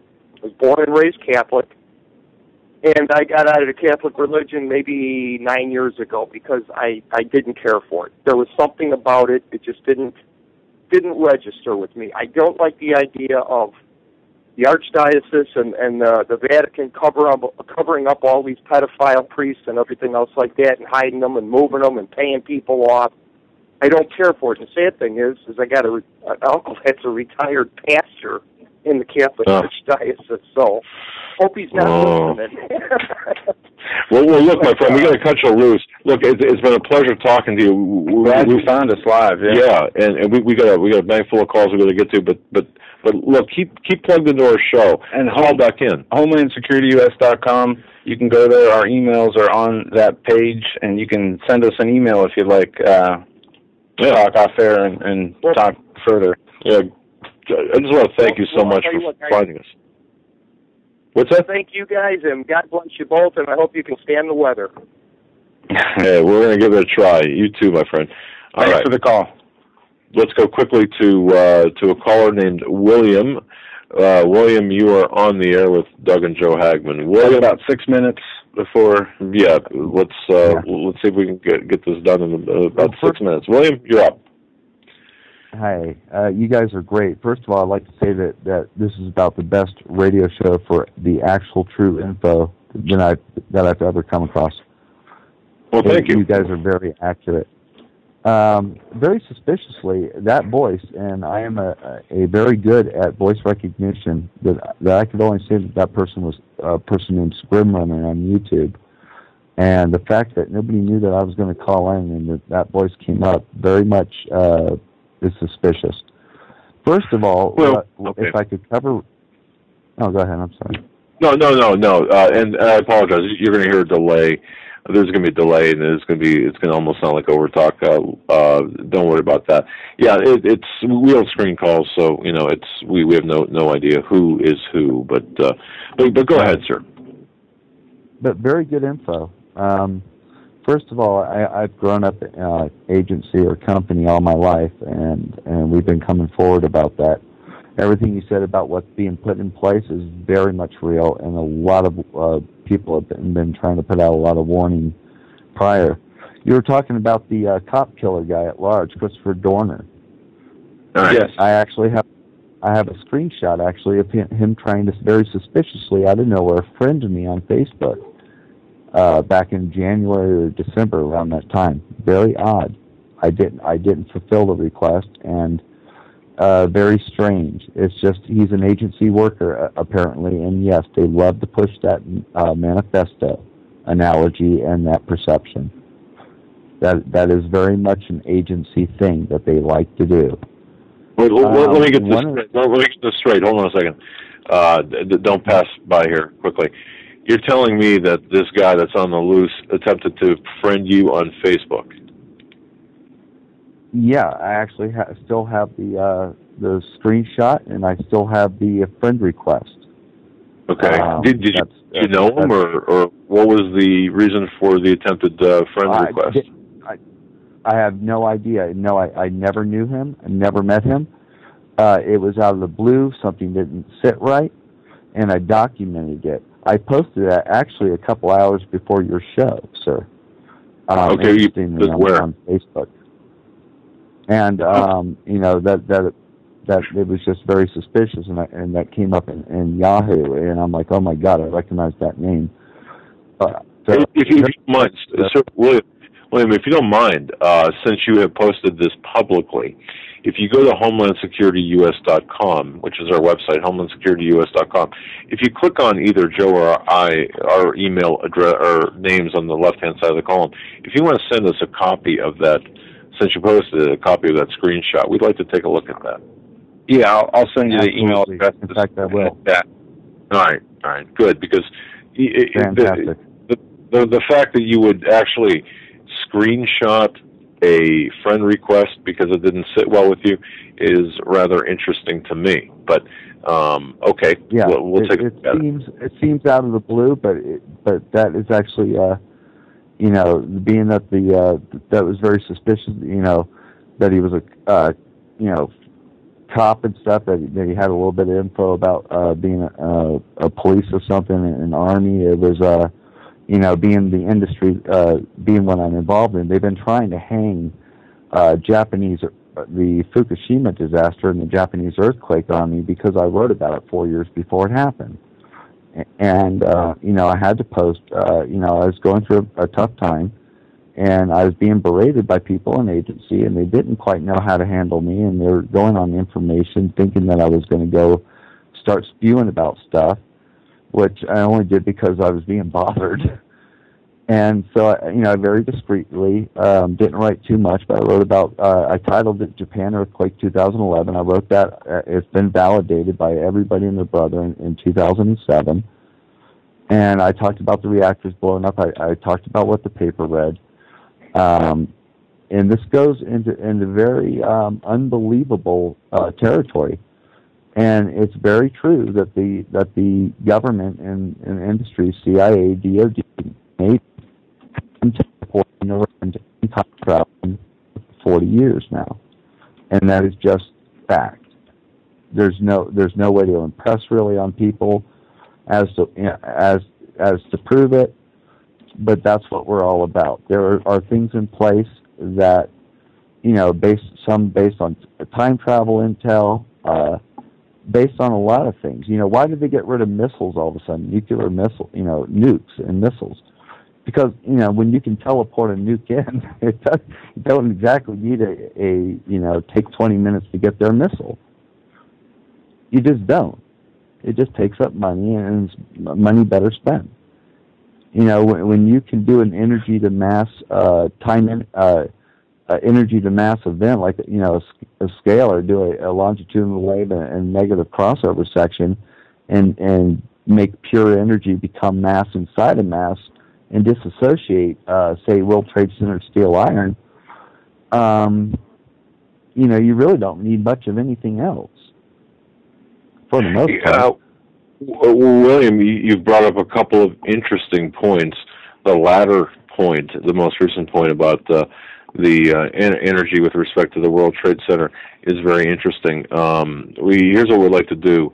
By the way, we're going to have on the 21st of this month Dr. Judy Wood to talk about the World Trade Center attacks in depth. Okay, but what we'd like you to do, William, is to not only send us a screenshot of that friend request, but also send us the link where we could find or where you have published the Japan earthquake 2011 back in 2007. We'd like to take a look at that. Actually, good. I just in that I seem to get off the chat with it defers to whisper. How do you do that? I'm sorry, you're cutting off. Oh, I can't seem to. I posted it publicly earlier. I can't seem to get off the whisper aspect of talking to you guys on the chat. I'm not sure, but what we can do, William, is we'll make sure it gets on the chat. If you send it to us via email, we will post the link on the chat. That's right there. Okay, but yeah, we've got. I tell you what, we're at the bottom of the hour. We do want to talk with you a little bit further. Get a hold of us, please, via email, off air, and we'll go through some things together because you have some interesting information. But at this point, we're at the bottom of the hour. We've got to take a short left turn here. I want to thank you for your call, William. Yeah. Stay in touch, and I appreciate that. All right. Thanks, William. Looking forward to hearing from you. Yes, it's going to be a very interesting dialogue, I have a feeling. All right. Now, yeah, we have a call that you... yes. Yeah. Area code? I don't remember for whatever reason. Oh, for crying out loud, 804. Oh, okay. 804. I see it right here. All right. Let's bring Mary Ann on. Mary Ann's a friend of the program. Folks, just to give you a little idea, Mary Ann's a very good friend of the program. She has done a lot for the program in terms of providing a lot of spiritual guidance. And these days, spiritual guidance is not New Age. It's not it's not looking for unnecessary things. It's practical things. And earlier today, I talked to Mary Ann, and she said, "You know what? I'd like to offer a little bit of information, if I may." And I said, "You certainly may." So with that, I want to bring on Mary Ann. Mary Ann, are you with us? I'm right here. Oh, can you hear me? We can hear you just fine, and very, very glad to have you on. Mary Ann, what's on your mind? Okay, your cyber warriors, which I've been reading about, and we've in your article, and we've been seeing the results of some of that in the chat room, and and then also the federal agents that interfere with your transmissions and so on. Right. Of course, that's very irritating, and we're upset about that because we want to get the truth out. We want people to pray. We want people to be prepared in practical ways. We want people to be prepared emotionally. And also, when people pray, things can change. So we want to get the word out, and of course it's hard to deal with these things, but we need to remember that these cyber warriors and these federal agents, most of them are probably what the communists used to call useful idiots. They're people who really believe in the system that they're promoting. They think that we're the bad guys. They've been deceived. They're being used. Some of them may really be bad guys themselves, nasty guys with bad agendas, but most of them probably, especially the cyber warriors, most of these are young people. They're kids. They don't understand what's really going on. They haven't had a decent education in the public school system. They haven't been taught the truth since they were in kindergarten. A lot of what they've been taught is just propaganda. So they don't understand what's really going on.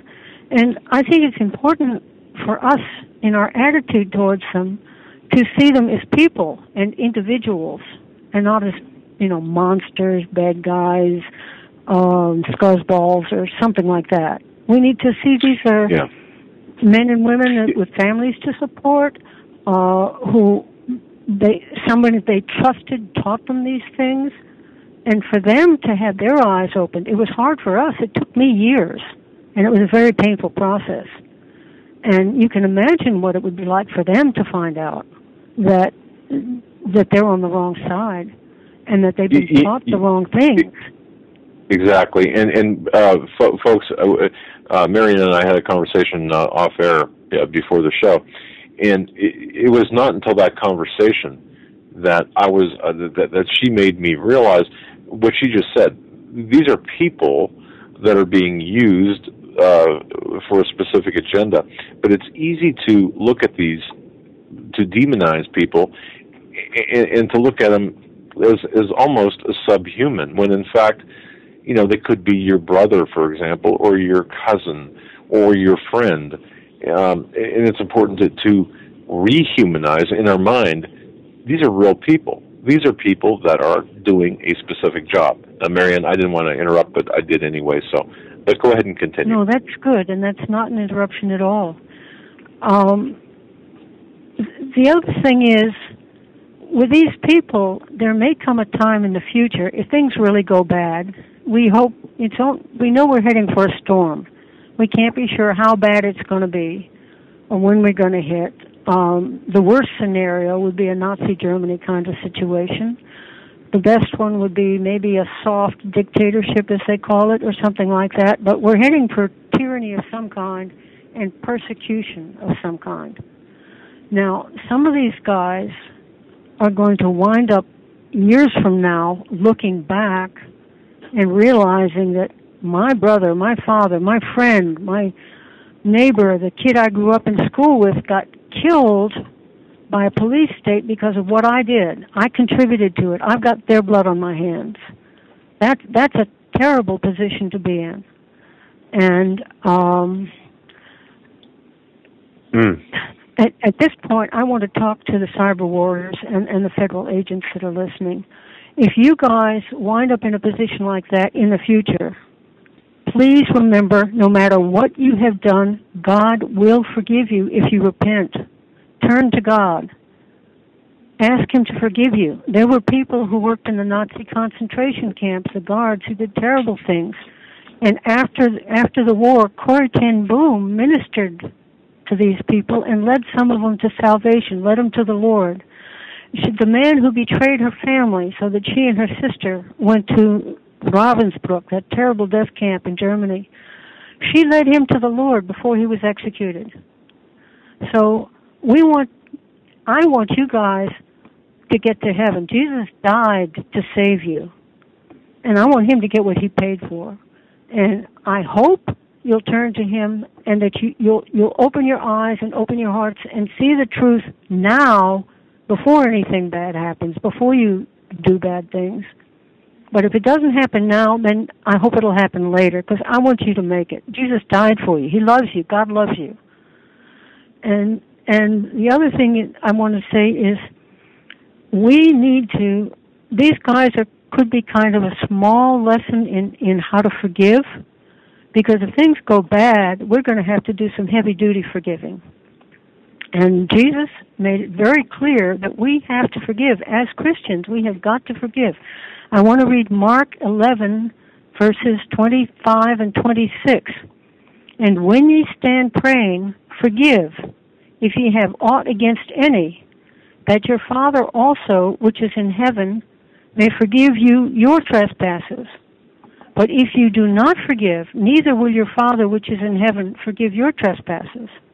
That's a very serious thing. And now here's Matthew 6, 9 to 15, where he gives us the Lord's Prayer, and he ties it in directly, and it's right in the Lord's Prayer, but he also follows it up with this. After this manner, therefore, pray ye, Our Father, which art in heaven, hallowed be thy name. Thy kingdom come, thy will be done in earth as it is in heaven. Give us this day our daily bread, and forgive us our debts as we forgive our debtors. And lead us not into temptation, but deliver us from evil. For thine is the kingdom, and the power, and the glory forever. Amen. For if ye forgive men their trespasses, your heavenly Father will also forgive you. But if ye forgive not men their trespasses, neither will your Father forgive your trespasses. And this came home to me very strongly years ago. There was a man who hurt me so badly that I couldn't even think about him without physically getting sick. My stomach would be in knots and feel nauseous, you know. And I knew I had to forgive him, and I wasn't capable of it. I knew the man needed prayer. I couldn't pray for him because if I thought about him enough to pray for him, I'd get sick. So I asked my friends to pray for him. And then I went to the Lord and I said, God, you told us to forgive. I can't do it. Change my heart. Make me willing to forgive. Make me able to forgive. And it took a long time. I had to keep praying like that for quite a long time. And finally, I really was able to forgive him. And years later, I ran into that man unexpectedly. And when I saw him, I was not upset. And I saw that the man was limping and he was in pain, and I went over to him and I prayed for him. So God completely set me free from that thing. And so the thing is, no matter what we've been through, God can make us able to forgive, and he can make us willing to forgive. And I'd like to pray if I could. Can I pray for folks? Sure, indeed you can. Okay. Well, Lord, first, I'm lifting up everybody here listening that does not know you, the regular listeners and also the cyber warriors and the federal agents. And I'm asking that you will reveal yourself to them, that you will show them that you love them, that they will make yourself real to them, that they'll come to know you and love you and have a relationship with you, Lord, that they would be saved, Lord. We ask for their salvation. And I ask that you give our listeners here, everybody in this Hagmann family, it's like a family. Maybe a lot of people, but I feel like it's family. Give us hearts to love as you love. Change our hearts.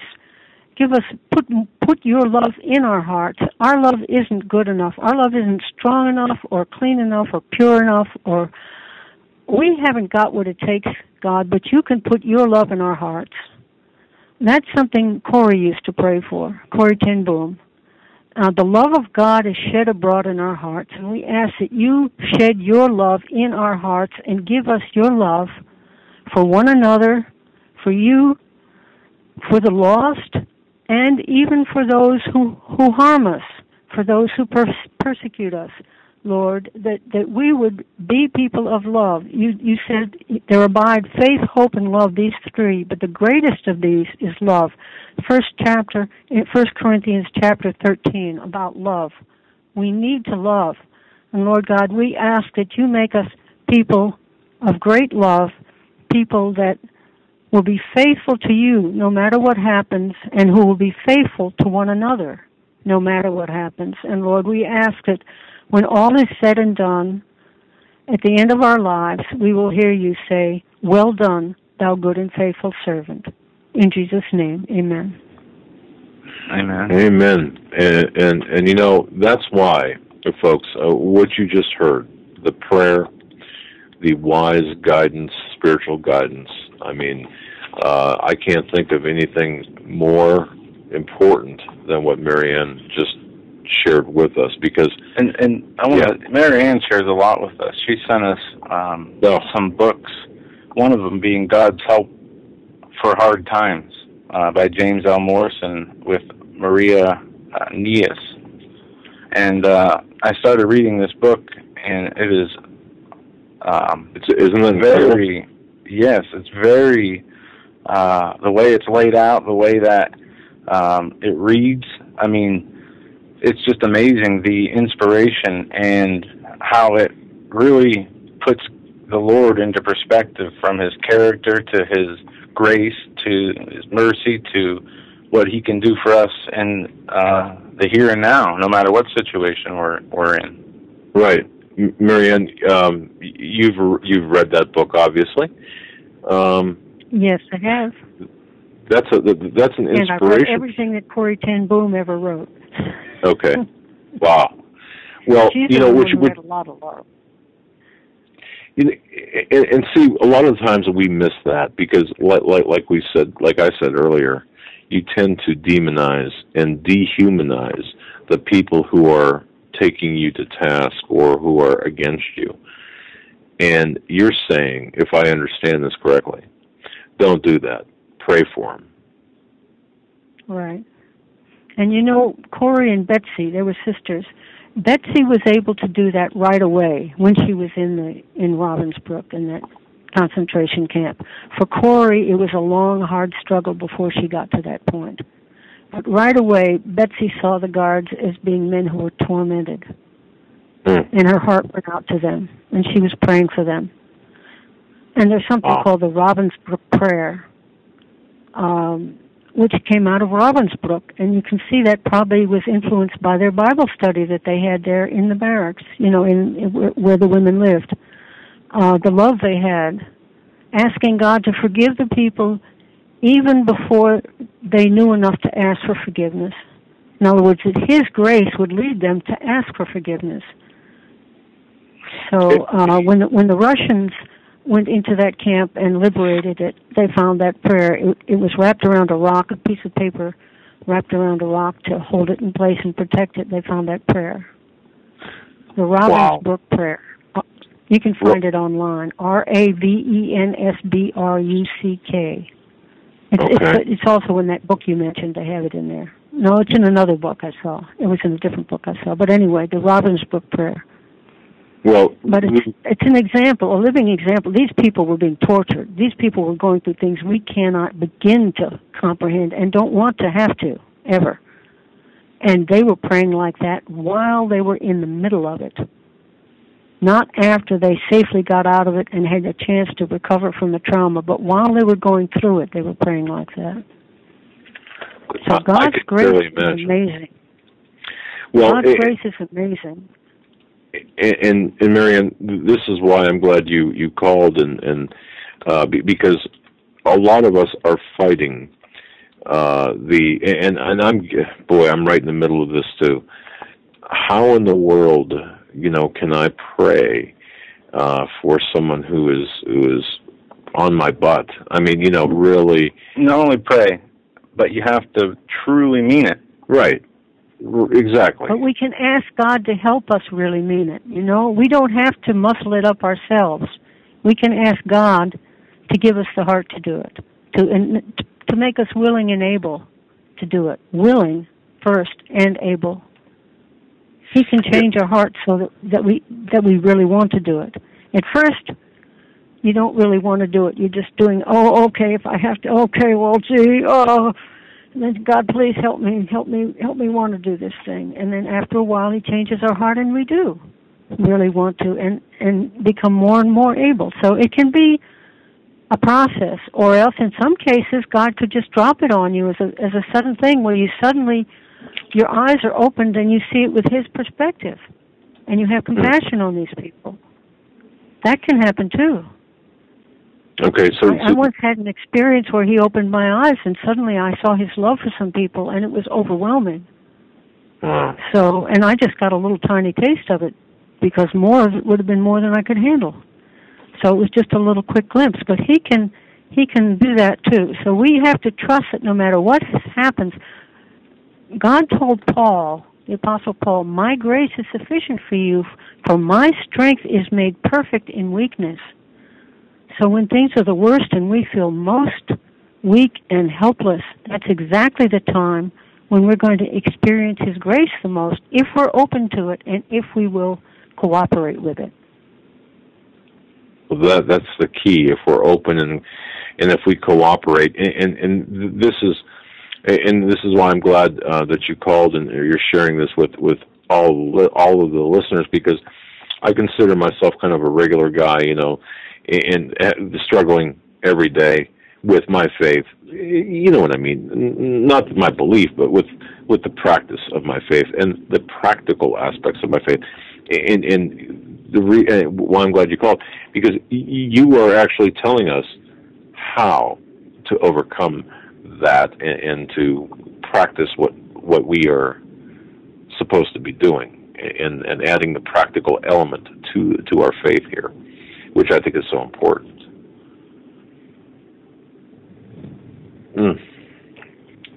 Marianne. God bless you guys. Well, God bless you. I am so grateful that you guys are out there. I can't tell you. Well, Marianne, it means so much to me. I want to say thank you for all you do. Behind the scenes, encouraging messages you send via email or however. You are a inspiration to us, and really, people like you and yourself keep us going and keep us motivated spiritually and in other ways, and we can't thank you enough. And folks, like I said, Marianne is like the practical instruction manual for the practical application of our faith. And what she said is so important for people to understand, because we can have people like the Pastor Langford and Steve Quayle and you name it, quote scripture to us, and that's all fine, well, and good. But when you hear it from Marianne, and you hear, okay, this is kind of like the nuts and bolts of it. This is reality, and I mean, to me, both are important, but I need this little shot of reality, as Marianne put it to us, and that's why it's so important. And God bless you, Marianne. My goodness, you've. Can I give you a little practical example of how God can just suddenly reach in? I went through a thing where I was having a biopsy for cancer, and they were finding cancer, and it was under local anesthesia, and I heard the doctors talking about it. Now, that's a very scary situation. You're pinned down, and they're talking cancer, and they're cutting on you, okay? Wow. And I was on a local because I knew I might need a lot more surgery, and it was safer physically for me to be on a local, and they were able to do it. But they forgot that I could hear, and they're talking stuff that's really scary. And then I remembered the scripture, "I will bless the Lord at all times. His praise shall continually be in my mouth." That's in one of the Psalms. So they had music. They were piping in the operation room. I asked them to turn off the music. And then I started singing. And as soon as I started singing worship songs, all the fear just drained away, and I felt this peace. And one of the nurses knew the songs, and she was singing along with me. And I came through that surgery, and I came through the cancer, and I'm a survivor. But God just drained away all that fear, and the peace just came into that operating room. So, God can do things when you're in very scary situations. He can really come through in ways you wouldn't imagine. Wow. And it was because, remember Jesus said the Holy Spirit would recall things to remembrance? Well, he recalled that scripture to my remembrance, and I acted on it. And Wow. I'll bet you, I didn't think of it at the time, but if there were people in that operating room who weren't Christians, I bet it did something for them. I'll bet you there was talk in some doctors' offices and in the hospital after that, and some folks might have come to the Lord through it. Who knows? Yeah, we just never know. I Hmm. mean, frankly, if me getting cancer means some of those guys made it to heaven, it's worth it, okay? Wow, what a wonderful and unusual way of looking at things. And if more people looked at things that way, what a better world we'd have. But boy, that talk about a testament of faith. I mean, for you to even say that to me is like moving at the very least. Wow, it's amazing. I want to thank you, Marianne. Well, God bless you guys. Thank you so much for everything you're doing. And Joe, I love it when you read scripture on the show and everything. You always do my heart good. If I was a cat, I'd be purring. Well, thank you, Marianne. I got to do that more often. Don't do it enough, and make sure I remember to do that. And God bless you, and thank you so much for the call and your awesome, inspirational message you brought. Yes, and Marianne, have a restful night. God bless you. Thank you so much for your contribution to the program. Thank you. All Bye-bye. right. And folks, that was Marianne, and she's a wonderful, wonderful help to our program in many ways, and including, as we heard, the practical application of Scripture. And we talk about Scripture. Yeah, we're almost up against the end of the second hour here. We're going to squeeze in one more phone call and then go to break. Area code 865. You're live on the Hagmann and Hagmann Report. Hi, guys. It's Pat calling from Tennessee. Hey, Pat. Hey, something exciting's happening here tomorrow, so I wanted to tell you about it. Blount County, it's near Knoxville. They're holding a Second Amendment rally at the county courthouse. And they're calling it a rally with the Second Amendment as the guest of honor. And it's really cool how it happened.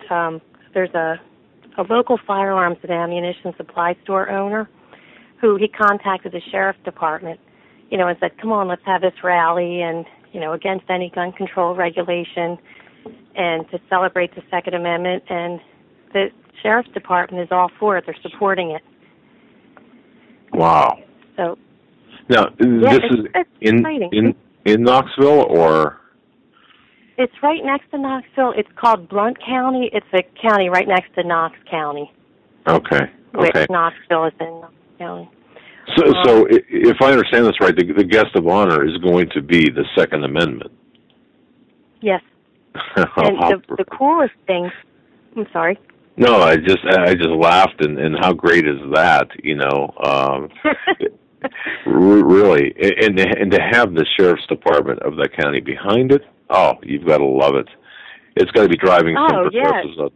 Just I can hear the high-pitched screams of the communist progressive people just going crazy. Oh. Well, the best part is this rally was organized by a lieutenant from the sheriff's office named Lieutenant Alley. The county sheriff is supporting it. The mayor's supporting it. The mayor's coming. County sheriff isn't able to come, but he's sending a letter in support. And and state legislators were invited to come. And then there was a quote from Lieutenant Alley who said, a lot of people think that law enforcement is anti-gun, but most law enforcement and most military personnel are in support of the Second Amendment. That's what we swore an oath to protect. And I just think that's beautiful. Beautiful indeed. Now, how many? Any idea of how many people are going to be attending, or any other details that you might know that you might be able to share? Well, what the newspaper says, according to their Facebook page, there were 200 people that signed up right away. But I tried to go on the Facebook page and it was shut down. Surprise, surprise. But the newspaper that this appeared in, it's called the Daily Times. Right. It's Blount County's newspaper. No, go ahead. It's Blount County's newspaper, the Daily Times, and it was in the Wednesday edition, February 6th. And you can see on the front page, and you probably can pull it up on the internet, where it talks about it. It just asks residents to speak out against gun control. Okay. You know what? I'm looking for Blount County for the rally on the internet as you're talking. Here it is right here. The Second Amendment. Okay, this is perfect. So the Daily Times is actually reporting this rally for the Second Amendment. Residents to speak out against gun control, and excuse me, this is going to be held at 345 South Court Street in Maryville. And okay, this is beautiful, and you're right. Organized by Lieutenant Randy Alley, one of the event's main organizers. This is fabulous, and it looks like it's got a lot of steam right now building behind it. So, folks, if you are anywhere near Blount County, Tennessee, you've got to show up. What time is this? I don't see a time here on this. At noon. It says right in the top. Let's see. It'll take place noon Saturday at the Blount County Courthouse, and it's got the address 345 South Court Street in Maryville. Okay. Yeah, the article. Okay. Well, this is great, and and you're right. This goes into saying about many people thinking law enforcement is anti-gun, and although some are. Most law enforcement people I've spoken to are the Oath Keepers, and are people saying, "Look, don't touch the Second Amendment." That's a very thing we swore to. The Constitution is something we swore an oath to protect. So this is fabulous. I'm wondering how many. And by the way, it looks like it's got a resounding positive effect by, I'm looking at something here off of a different website, but it looks like it's got a tremendous amount of support. So this is great. Oh, terrific. This is great. Yeah, it really is. I can't wait to go. Well, this is beautiful. I want to thank you very much. Go ahead. I was just going to say, and of course I'm going to let Lieutenant Alley and other ones know about your show. Well, thank you very much. And if you don't mind, tell them that we will, in fact, we're going to do everything we can to uplift the sheriff's departments that are favorable to the Second Amendment, the preservation of the Constitution. So they've got our support, and they will have our vocal support throughout as long as we're on the air. So definitely pass that along to them. Pat, we're up against the top of the hour break. God bless you. Thank you so much for your call. Beautiful. Thank you. God bless you for everything. All right. Great news. Folks, you're listening to the Hagmann Report, the 8th day of February 2013. What a wonderful way to end the hour. We had Marianne call in, give us practical advice about how we can be better Christians. And, of course, Pat, Blount County, Tennessee, tomorrow, noon. Second Amendment rally. Well, how great is that? Yep, and just a quick FYI, next week on Thursday, we'll be joined by Nathan Leal for the whole 3-hour show. Or Leal, depending on how you want to pronounce it. We'll be right back after these short messages. Stay with us.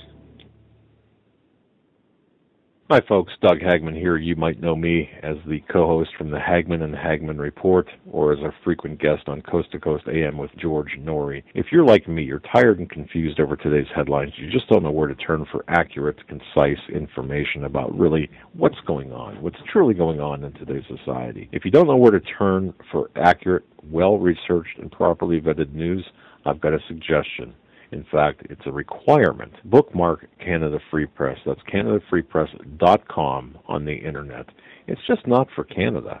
It's for news across the world. Judy McLeod, founding editor, has put together a vast array of talented writers like Kelly O'Connell, Daniel Greenfield, Dr. Eilena Johnson-Powell, a lot of guest columnists, very talented writers. Folks, that's Canada Free Press at CanadaFreePress.com. Now mobile-friendly. Follow on Facebook, because without America, there is no free world. Survival of the fittest. In any and all situations, survival is your number one priority. That requires being tough and thinking smart. And the folks at Freeze Dry Guy are going to help you do just that. They have the long-range patrol ration entrees, what they call the brick pack. When you're in survival mode, it is absolutely the best item for your survival pack or bug-out bag. You can go farther, faster, and carry more food with the LRP cold weather ration entrees. Not only do these long-lasting, durable entrees help sustain you or your family through the harshest environment or situation, they are by far the most delicious of their kind. No contest. With a variety of tasty entrees, you can't beat the LRP brick packs. Let Freeze Dry Guy help you in your survival situations. Go to freezedryguy.com. That's freezedryguy.com. Or call 866-404-3663. That's 866-404-FOOD. Ladies and gentlemen, I want to add to that the commercial, the sponsorship ad for Freeze Dry Guy. Look, I know Freeze Dry Guy personally. We've met, we've talked.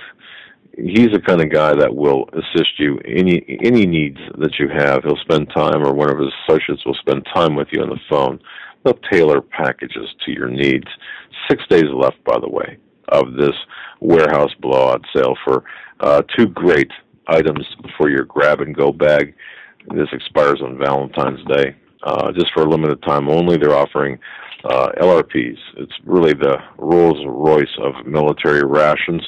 Low price, convenient, freeze-dried meals, delicious, and absolutely the perfect item for your survival pack or grab-and-go bag. You've got chicken with rice, and you've got this ice cream that I just got to try this just because I'm an ice cream kind of guy. Okay, I love ice cream, and anything that has call me nuts, but any ice cream that doesn't require refrigeration and it's got a 25-year shelf life and is made of natural ingredients, I've got to try.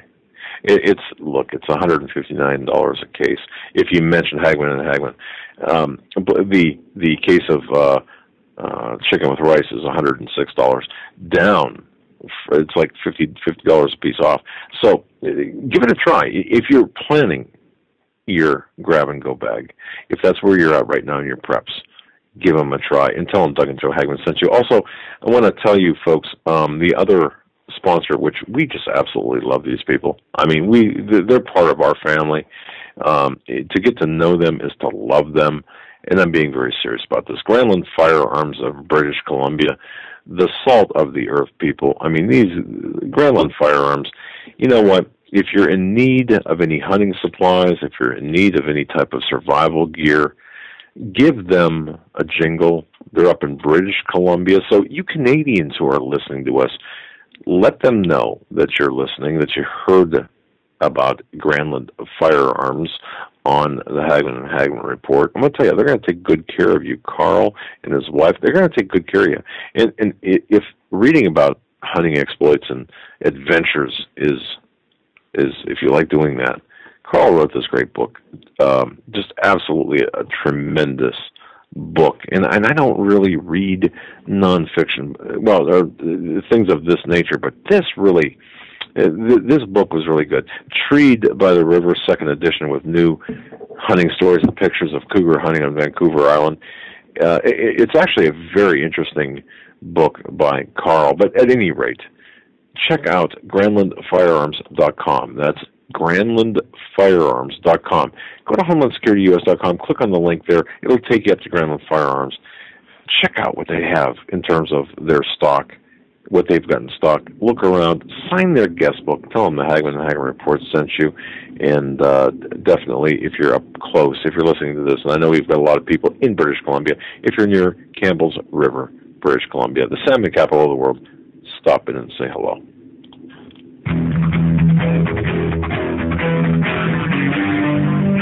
Doug Hagmann, one guy that doesn't need a bullhorn to get your attention. You want answers? I want the truth! You can't handle the truth!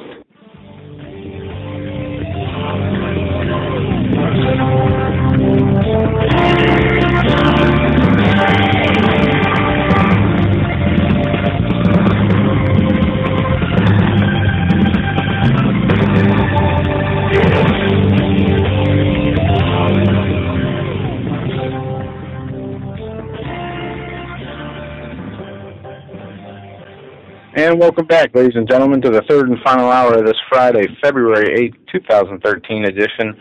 Last hour of the show, last day of the week, in the first week of February already. Time is flying by. We're going to jump into some news real quick and then go back to your phone calls. This, published by the White House, working to counter online radicalization to violence in the United States.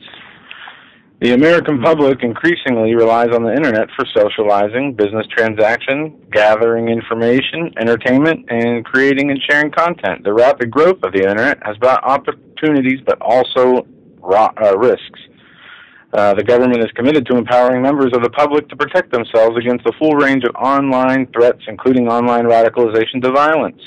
Violent extremist groups like Al-Qaeda and its affiliates and adherents, violent supremacist groups. I'm not sure I like your attitude. Violent sovereign citizens are leveraging online tools and resources to propagate messages of violence and division. These groups use the Internet to disseminate propaganda, identify and groom potential recruits, and supplement their real-world recruitment efforts.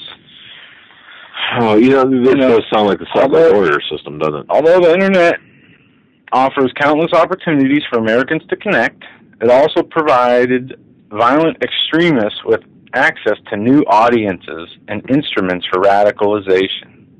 And that's what we have to watch. We've got to watch for the accusations of radicalization, which is going to be the next thing, and which is why the revival of CISPA, the revival of the new, the attempts to conform the Internet, too. So, Joe, I mean, I'm going to tell you right now, anybody that attempts to coalesce or to group on the Internet, for example, to be sovereign citizens or to be constitutionalists, or maybe sovereign citizens wasn't the right, but to follow the Constitution will be labeled as terrorist, just as in the Al-Qaeda vein.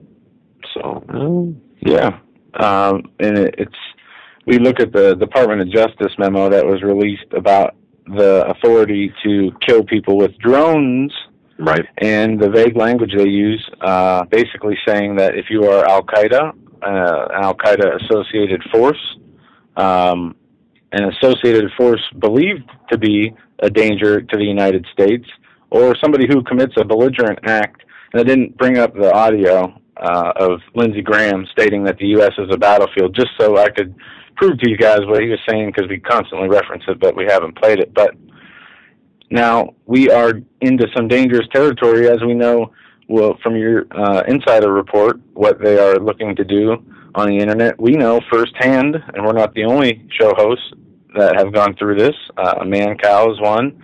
That Pete Santilli was another one. Right. And more have been targeted by who Marianne was referencing, the infiltrators, right. the people that try to, cause strife, division, and I did sabotage any show or chat room. I had no idea too. Rick Wiles went through this in a big way.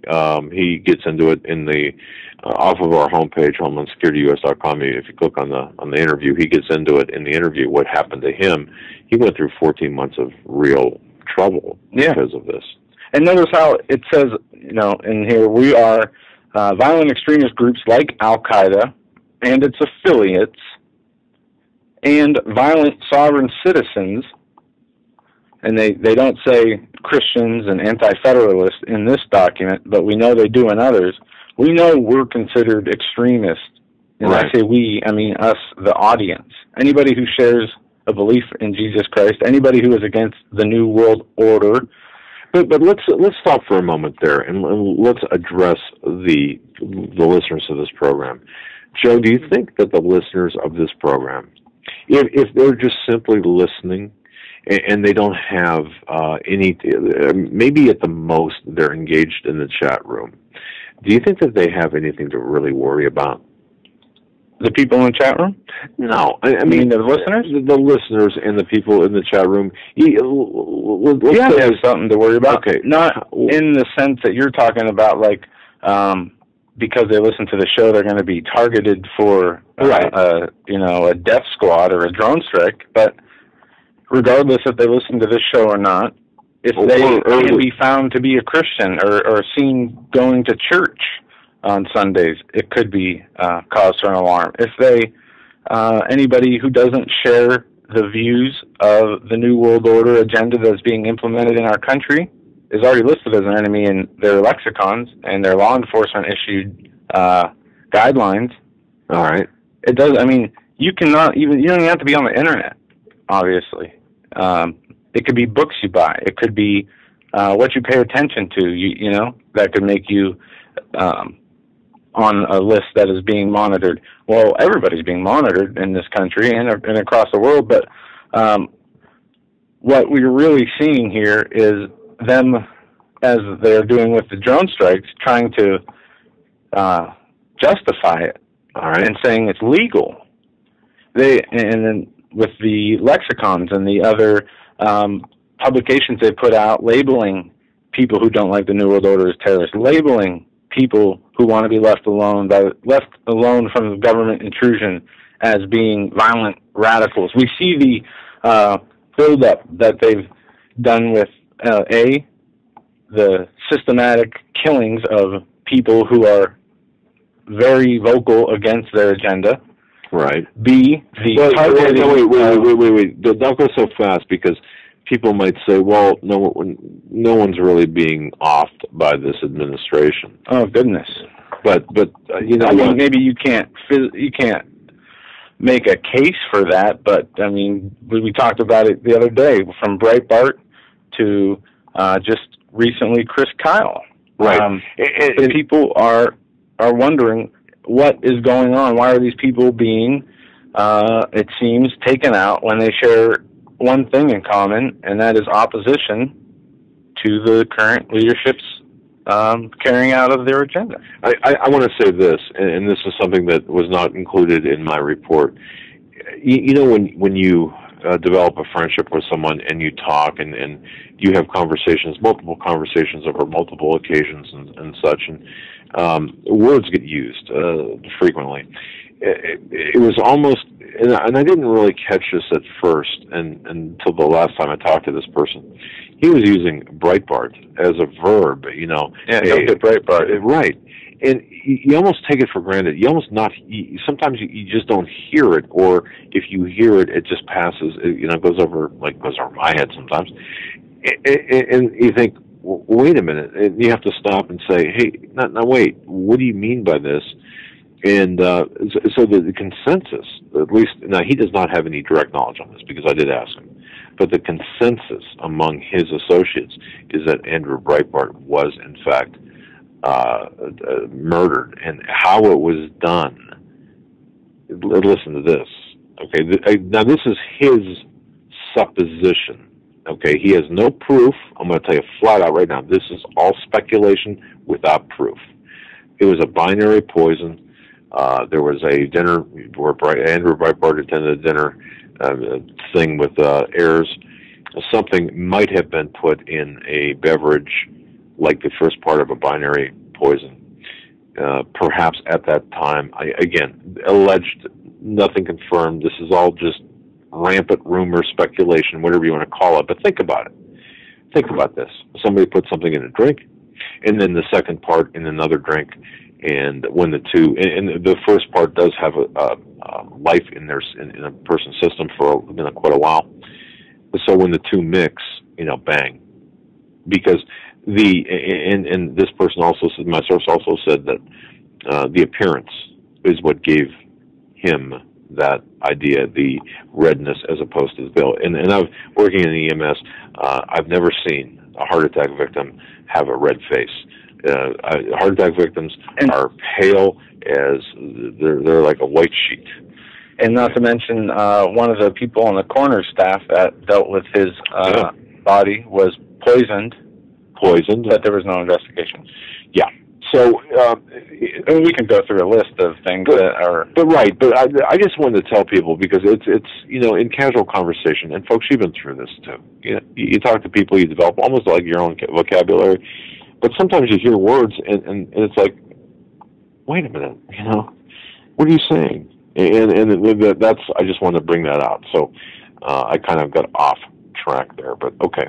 But I think it's important for people to know what people behind the scenes are saying. So no, it is very important to know. And one thing I wanted to get into here is the Pentagon leaders favored arming Syrian rebels. The top Pentagon leader said Thursday that they have favored supplying weapons to rebels locked in a grinding civil war with the Syrian government, a proposition that put them directly at odds with the White House. Find that hard to believe. No, that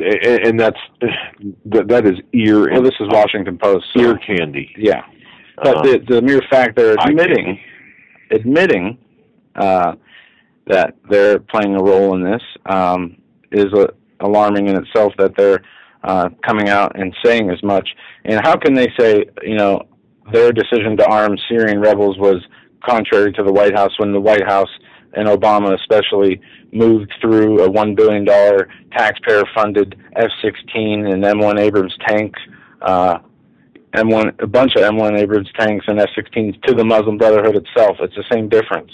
Yeah, and I said this earlier on another program today that we did. On what planet is it okay to arm the Muslim Brotherhood to give them tanks and F-16s where they're going to be used against Israel and ultimately against Israel and American troops? Yeah, it just doesn't make much sense. And what you said earlier too about the report going against the White House, the arming the Syrian anti-Assad terrorists was going against the White House. That is completely untrue. We know that. Look, we know what happened in Benghazi.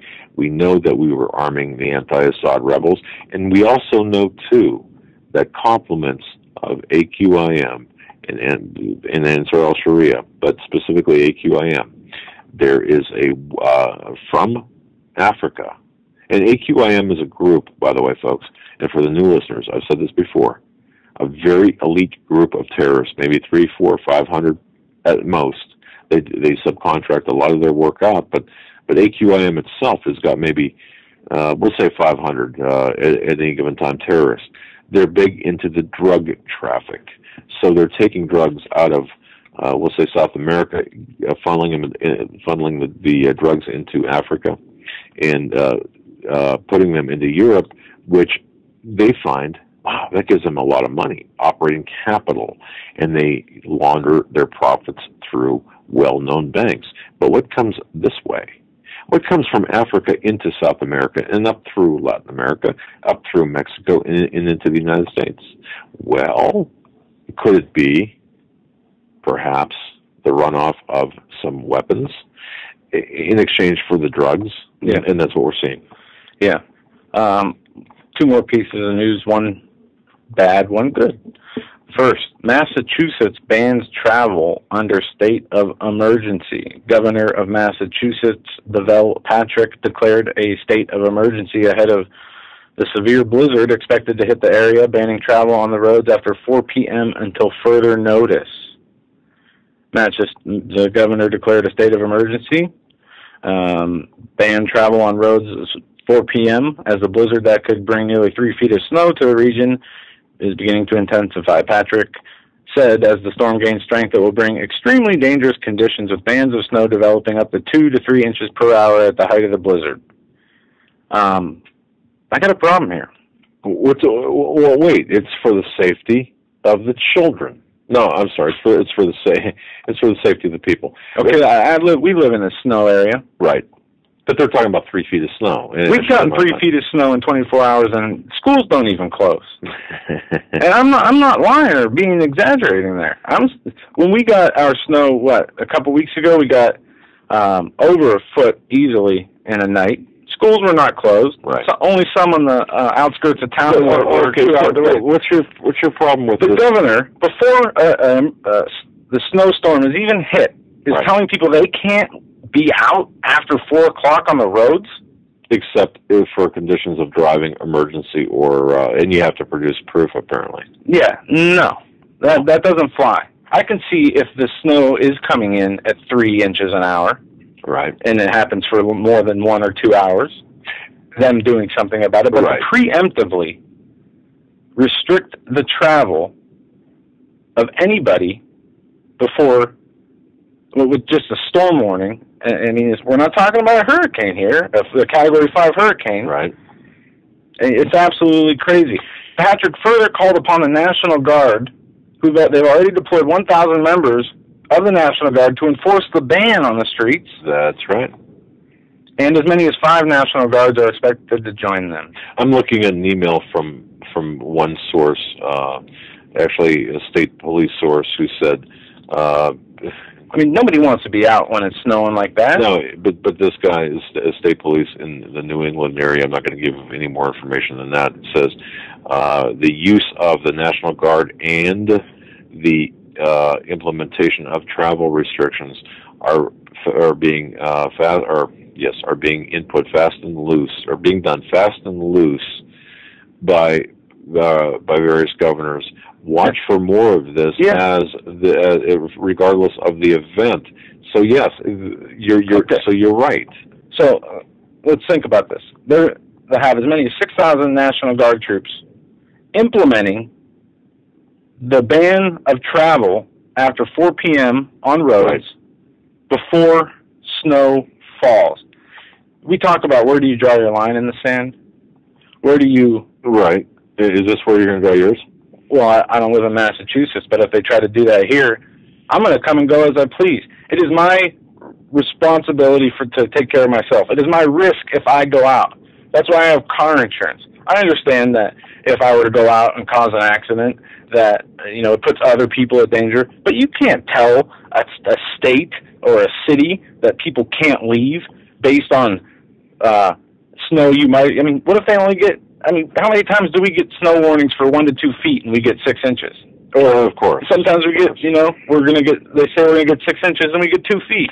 Well, again, I'm just reading this law enforcement officer from New England saying as well.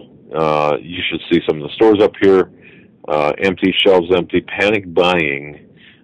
Never seen anything like this. No. And as well, according to what you said too, it's unprecedented, or the travel restrictions are unprecedented, and there's talk about. I'll just say this. There's talk about additional travel restrictions for other purposes and the use of National Guard outside of states of emergency. This is, in my opinion, to condition the people for things to come. And this is a law enforcement guy telling you this. Finally, this article goes on to state that the penalty, if out during the state of emergency under the Civil Defense Act, is punishable by a $500 fine or a 1-year jail term. I would not, I mean, if it were me and there was no snow on the roads, or, it was minimal, and they tried to enforce this now, and they're enforcing it right now, I would go out there, me personally, I'm not advocating anybody else do this, I would go get arrested and I would fight it in court, as they have no right, they have no jurisdiction. I don't care who they say they are, what, laws or quasi-fiat laws they're trying to use under the powers of FEMA. This is, whether they're using this storm to test their ability to stop, funnel, or, stop traffic, stop the flow of people, funnel the flow of people in a martial law type situation, or this is do you think these people really feel it is so dangerous to leave your house that they're going to call up? And did they call up 6,000 National Guard troops when Sandy was coming to make sure people weren't out? And did they call up? I didn't see National Guard troops here on the street when we had snow, lake effect snow warnings calling for 8 inches to 14 inches a day for a week. Right. No, it's completely ridiculous. No, I understand, and don't put up with it. I wouldn't put up with it. There's also a financial component to this, as I'm reading here too. There is a financial component because this also, and this not only restricts, not only gives restrictions, but it also provides some monetary relief for budget-strapped counties and municipalities, and this is done once again, according to this law enforcement source, expect to see more of this in the coming days. So they're saying work from home. Yeah, what if your job doesn't, you cannot work from home? I mean, it's so ridiculous. I'm going to get into some good news, and then we're going to go to calls. And this is good news. This is out of Fox News. Community rallies behind a homeowner arrested for shooting at a burglar. Residents in a northern Utah city are coming to the defense of a man who was arrested and faces charges for shooting at burglars as they drove away from his property. Layton police arrested Claire Niedenhauser, 64, last week after he fired one shot at a car and another at a fleeing burglar, said Layton Police Lieutenant Sean Horton. He was arrested on suspicion of 2 counts of reckless endangerment. The shots were unlawful because the burglar had dropped a crowbar and was fleeing the property, who added that the shots could have endangered somebody's life.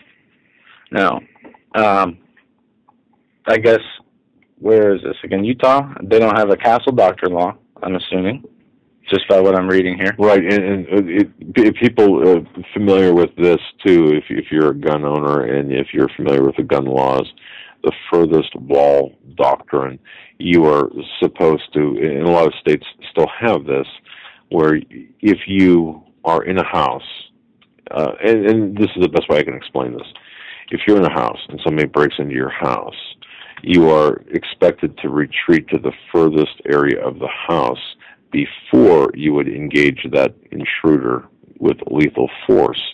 So to have this person, to have the homeowner shoot at someone fleeing from their house would be considered, in fact, we had this happen in our own hometown where this junkyard was being broken into constantly. Now, you think, well, what do they take from a junkyard? Well, there are certain valuable items that are taken. The owner had sat in a car with a gun, and by the way, had filed numerous police reports and requested surveillance, put cameras up, put fencing up, did everything possible. Finally, this person at their wit's end hid in a car, and sure enough, 3 people come over the fence to steal some things. He engaged these 3 people in this junkyard. They made some pretty provocative moves. This man was armed. He shot one of them, happened to shoot him in the butt, okay, as he was climbing the fence to get away. And he was actually charged. I don't recall what the charge was. It was either reckless endangerment or attempted homicide. It was something that would give him some pretty significant jail time. And the jury, and this is back in the 90s, early 90s, the jury saw through that and said, you know what, we're going to let you go, and we're going to find you not guilty. And there was a big dust up over this, and this is in our hometown. So, yeah, so it's good news that when you've got an elderly man, the victim of a potential burglary, shooting at someone, even though this person might be fleeing, and then the homeowner gets arrested, it's good. You're right, it's good news. I understand, too. I understand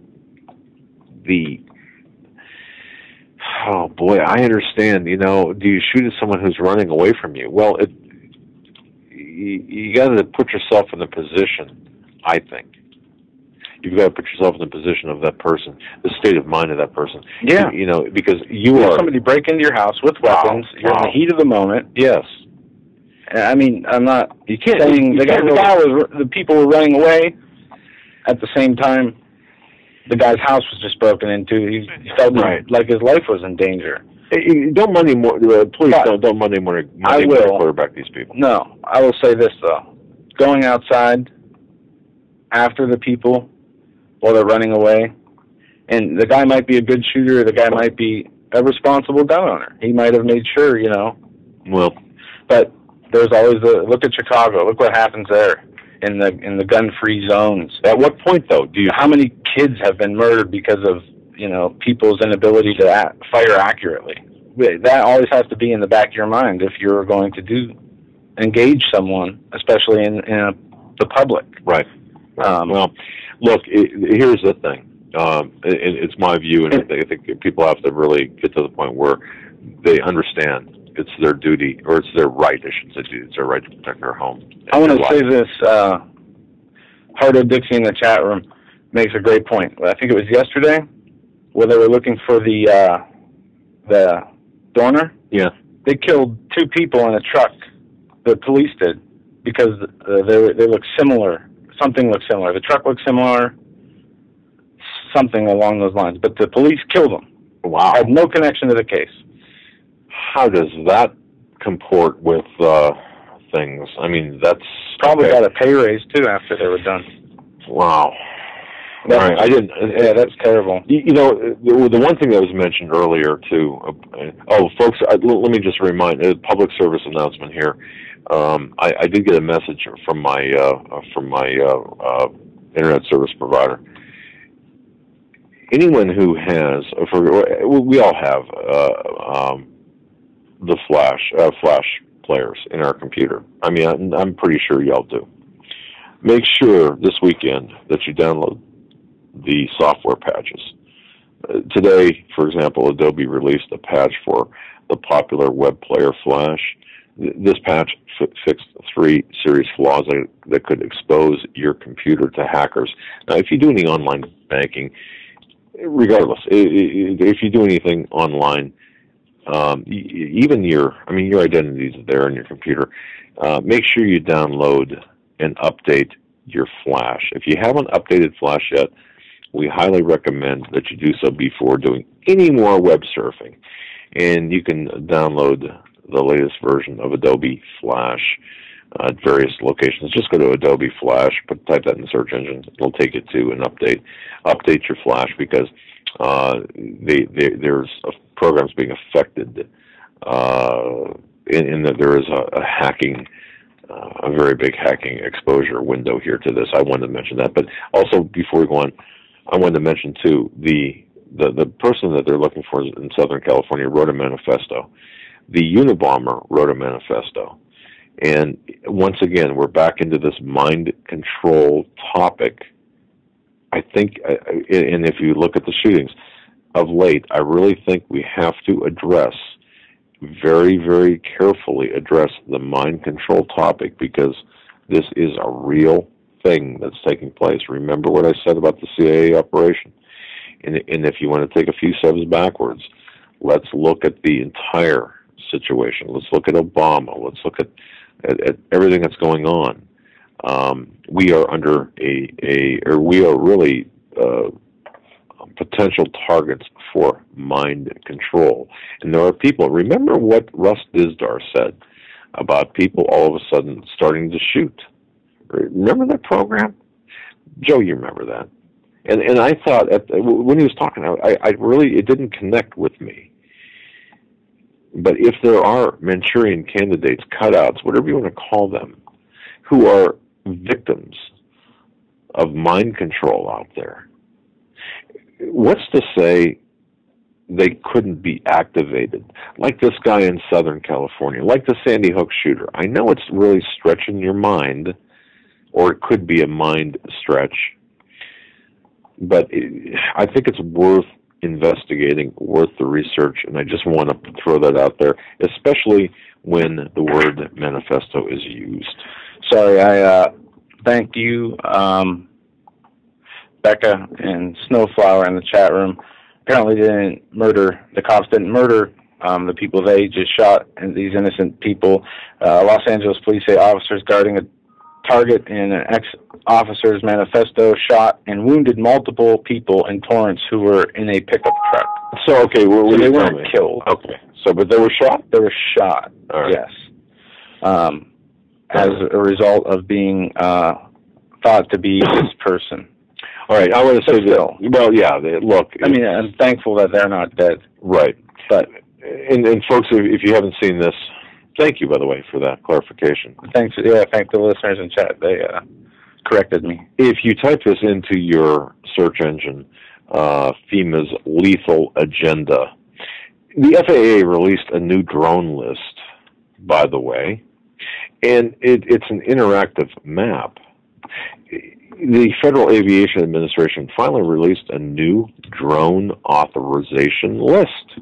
This list, released in response to EFF's Freedom of Information Act lawsuit, includes law enforcement agencies and universities across the country, and for the first time, an Indian tribal agency in all the agency, or in all the list, includes more than 20 new entities, well beyond the last list offered by the FAA, bringing to 81 the total number of public entities that have applied for FAA drone authorizations through October of this year. Now, some of these new drone licenses applicants include the State Department, get this, where did we hear this before? National Institute of Standards and Technology, which is the NIST organization, remember 9/11, the Canyon County Sheriff's Office in Idaho, and Clackamas County Sheriff's Office, and Grand Forks Sheriff's Office, Sheriff's Department, King County, covering Seattle, and new ones, including Ohio Department of Transportation, Medina County Sheriff's Office in Ohio, Sinclair and Lorain community colleges. This is the most extensive list, and it's newly released, and it documents the CIA's policy as well on the targeted killing of American citizens on the heels of the news that Charlottesville, Virginia has just become one of the first cities to ban drones. But if you put in the search engine FAA lethal map, and by the way, it appears that we're sitting probably 30 miles away from a drone center. And that's why I see them flying around all the time. Yeah, and I'll tell you one thing. If you now this is, I got to tell you, this folks, this map is not complete according to the information I've got. You've got 30,000 right now flying over the United States. But as I see it, as I'm looking at this, it looks like every state except South Dakota and maybe Iowa, Missouri, is represented here with multiple drone bases. So FAA lethal map, just put that into a search engine and you will find it. Let's go back to the phones, Joe. Yeah, we're going to go to area code 412 first, then to Sheila. 412 live on the Hagmann report. We're going to go to area code 412 first. And we hear the delay? That's right. Hello. How you doing? You're on the Hagmann and Hagmann report. What's on your mind tonight? Hey, what's going on up there? Steve, how you doing? Has the Eagle landed? Landed? You know what? The Eagle has yet to land, but I'm holding out hope that it will arrive tomorrow, my friend. Huh. But I got to tell you, don't worry about it. Okay. Don't concern yourself about it, because our mailman has been known to take, shall we say, extended leaves. I have actually. It hasn't arrived yet. I'm not concerned. I will. I'm sure it will be here tomorrow. And God bless you, my friend. You are just a tremendous friend. A tremendous friend for me. By the way, how did I do on Pat Santilli's program? I thought you were excellent. All right. And everybody in the chat room just was, all positive. They want you back. Pete wants you back. I want you back. I'm sure Joe wants you to go back. It does push me out the door, actually. But yeah. But wow, it was great to get that information out there. That's important. And a couple of things that I want to say is.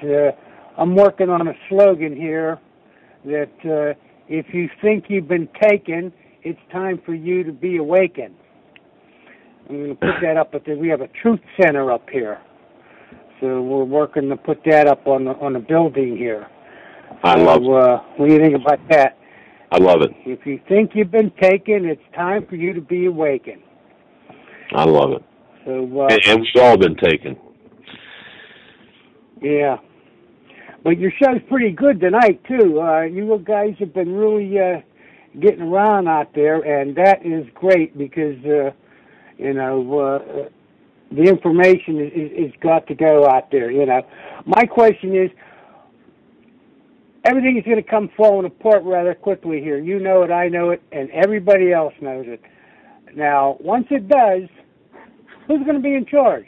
We're going to let these same people that did this to us be in charge? Well, or are we going to quietly go through the concentration camps? Well, my vote's for you, my friend, Steve. I think we ought to nominate you to handle things.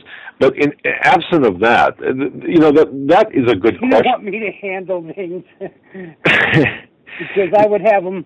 They'd be hung up on all these telephone poles. You know what I mean?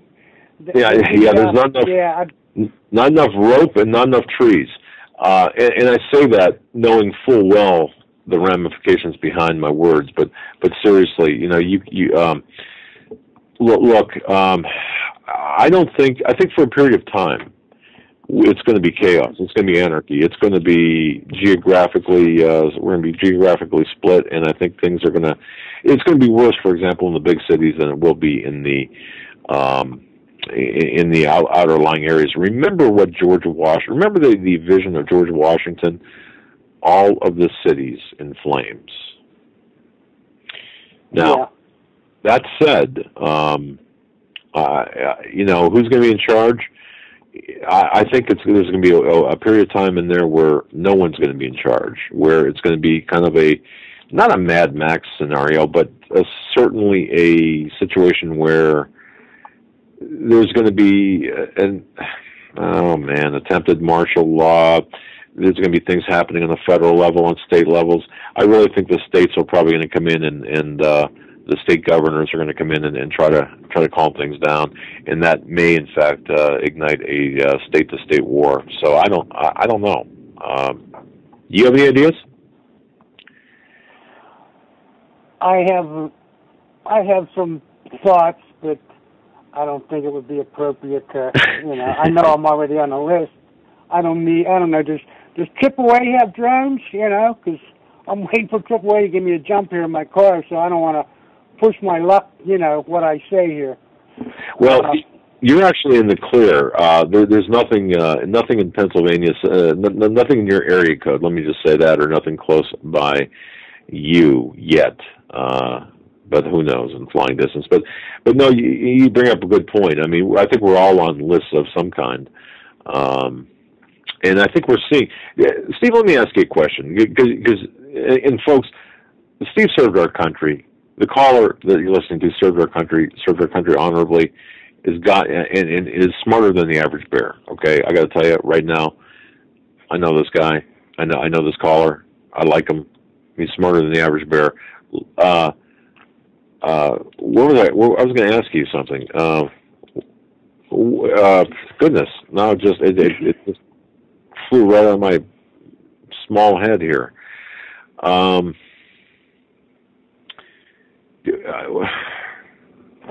Okay, I just had a senior moment. Sorry about that. I don't know what I was going to ask you.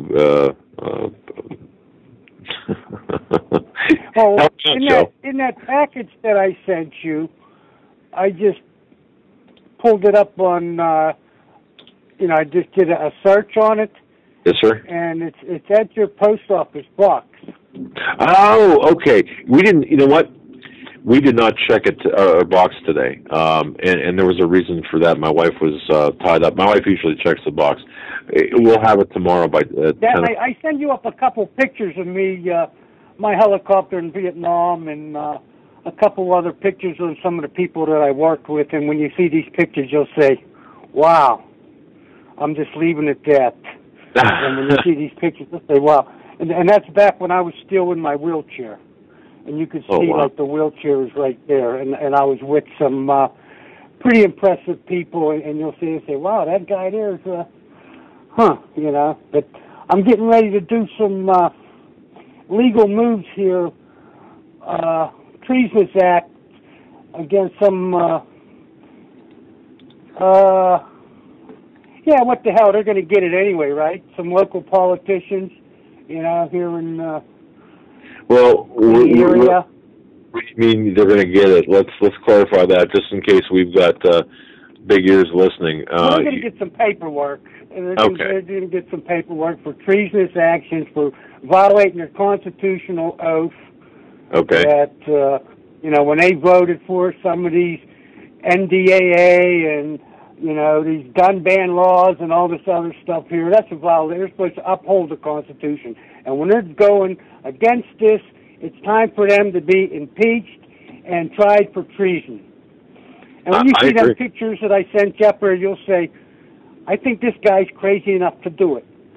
And, I'm sick enough, I'm crazy enough, and they done took everything else, so, we're going to play, and you'll say, well, I think this guy's going to do it. But, just to be abundantly clear, once again, for those big ears that are listening, we know they're listening, you're talking about legal action, period, right? Right. Okay, all right. Right, that's exactly it. I mean, I'm not, like I said, I'm disabled. I can't do anything, I can be out there barking at cars and eating rocks. That's about it, you know what I mean? But my thing is all through the legal field. That's how I work now, Now, 20 years ago, it might have been different, but... Well, what are we going to do? We have to grow up sometime and put the big boy pants on, and, sometimes that's what you got to do, Absolutely, Steve. And you're my... Oh yeah, yeah. You're my man. I got to tell you, you're my. But I'll tell you what. After in the morning, I'll contact you in the morning, and I'll let you know I got it. And we'll talk off air, my friend. But I want to thank you for your concern. And here's a guy. See, you got to understand, folks. Here's a guy who was tired of seeing something in the background whenever I was on camera. So it's just something to replace that. But I want to thank you. I want to thank you in advance and let everyone know you are truly you served our country well, and I want to say God bless you. We'll talk. One more thing, Doug. Yeah. One more thing. Why don't they bring back the draft? Okay, I'm all for this. Let's draft all these politicians' kids and friends, to fight this war. Why don't we draft, like Chelsea Clinton and Bush's daughters and Cheney's daughters? Let's send all them to the next war, Let's draft all them. There's no declared wars. But you know what, Steve? I like that idea. That's a perfect idea. And you know what? I wonder how many people would continue this vote or continue to be aggressive in this. I love that idea. I mean, that just came into my head, because hey, we fought the revolution, we fought 2 world wars, and we're not just going to go away and be somebody's slave, I'll eat rocks before I do that. Well, don't want you to be eating rocks. That has a tendency to really screw up your teeth. Steve, we got about 3 callers on the line before our show ends. I want to say God bless you. I'll talk to you tomorrow, okay? Thanks. Thanks, my friend. God bless you.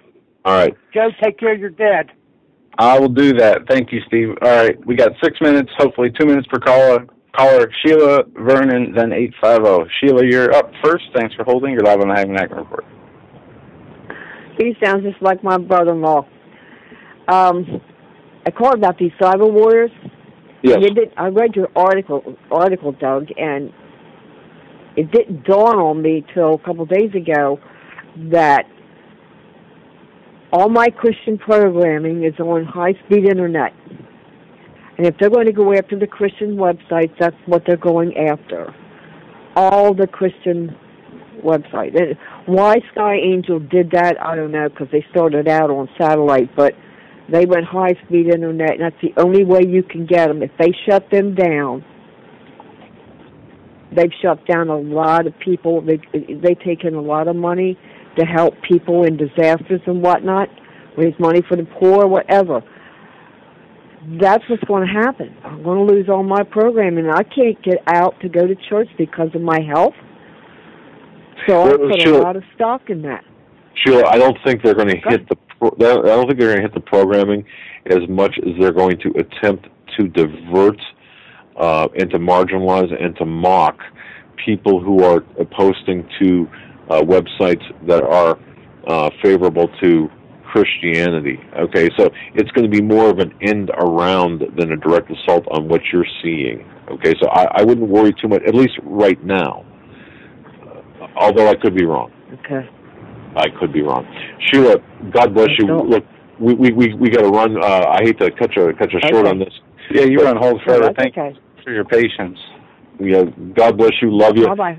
You have a great weekend. Let's go to Vernon. Vernon, you're up. You got. Hold on, bringing him on. Okay, all right. We're actually. Hey, gentlemen. God bless. Very quickly. Yes, sir. How you gentlemen doing? Listen, Joe, you asked me a question in private chat, and to address that, behind a video that was done due to the defamation, I can't get the word out of my mouth, but going against your character, okay, you would have a lawsuit, but it would be a rather weak lawsuit, defamation of character. But I'm cautioning you on this level. They're trying to flesh out your source. And that's why that video was done. Yeah, and we're not looking to take any kind of legal measures, but what we're trying to do is get to the bottom of why. But I think just answer that question. I think, Vernon, that's a very astute observation. That's why I picked up, Doug.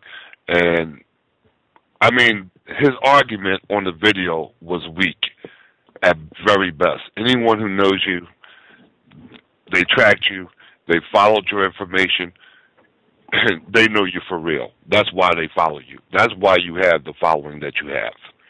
Okay?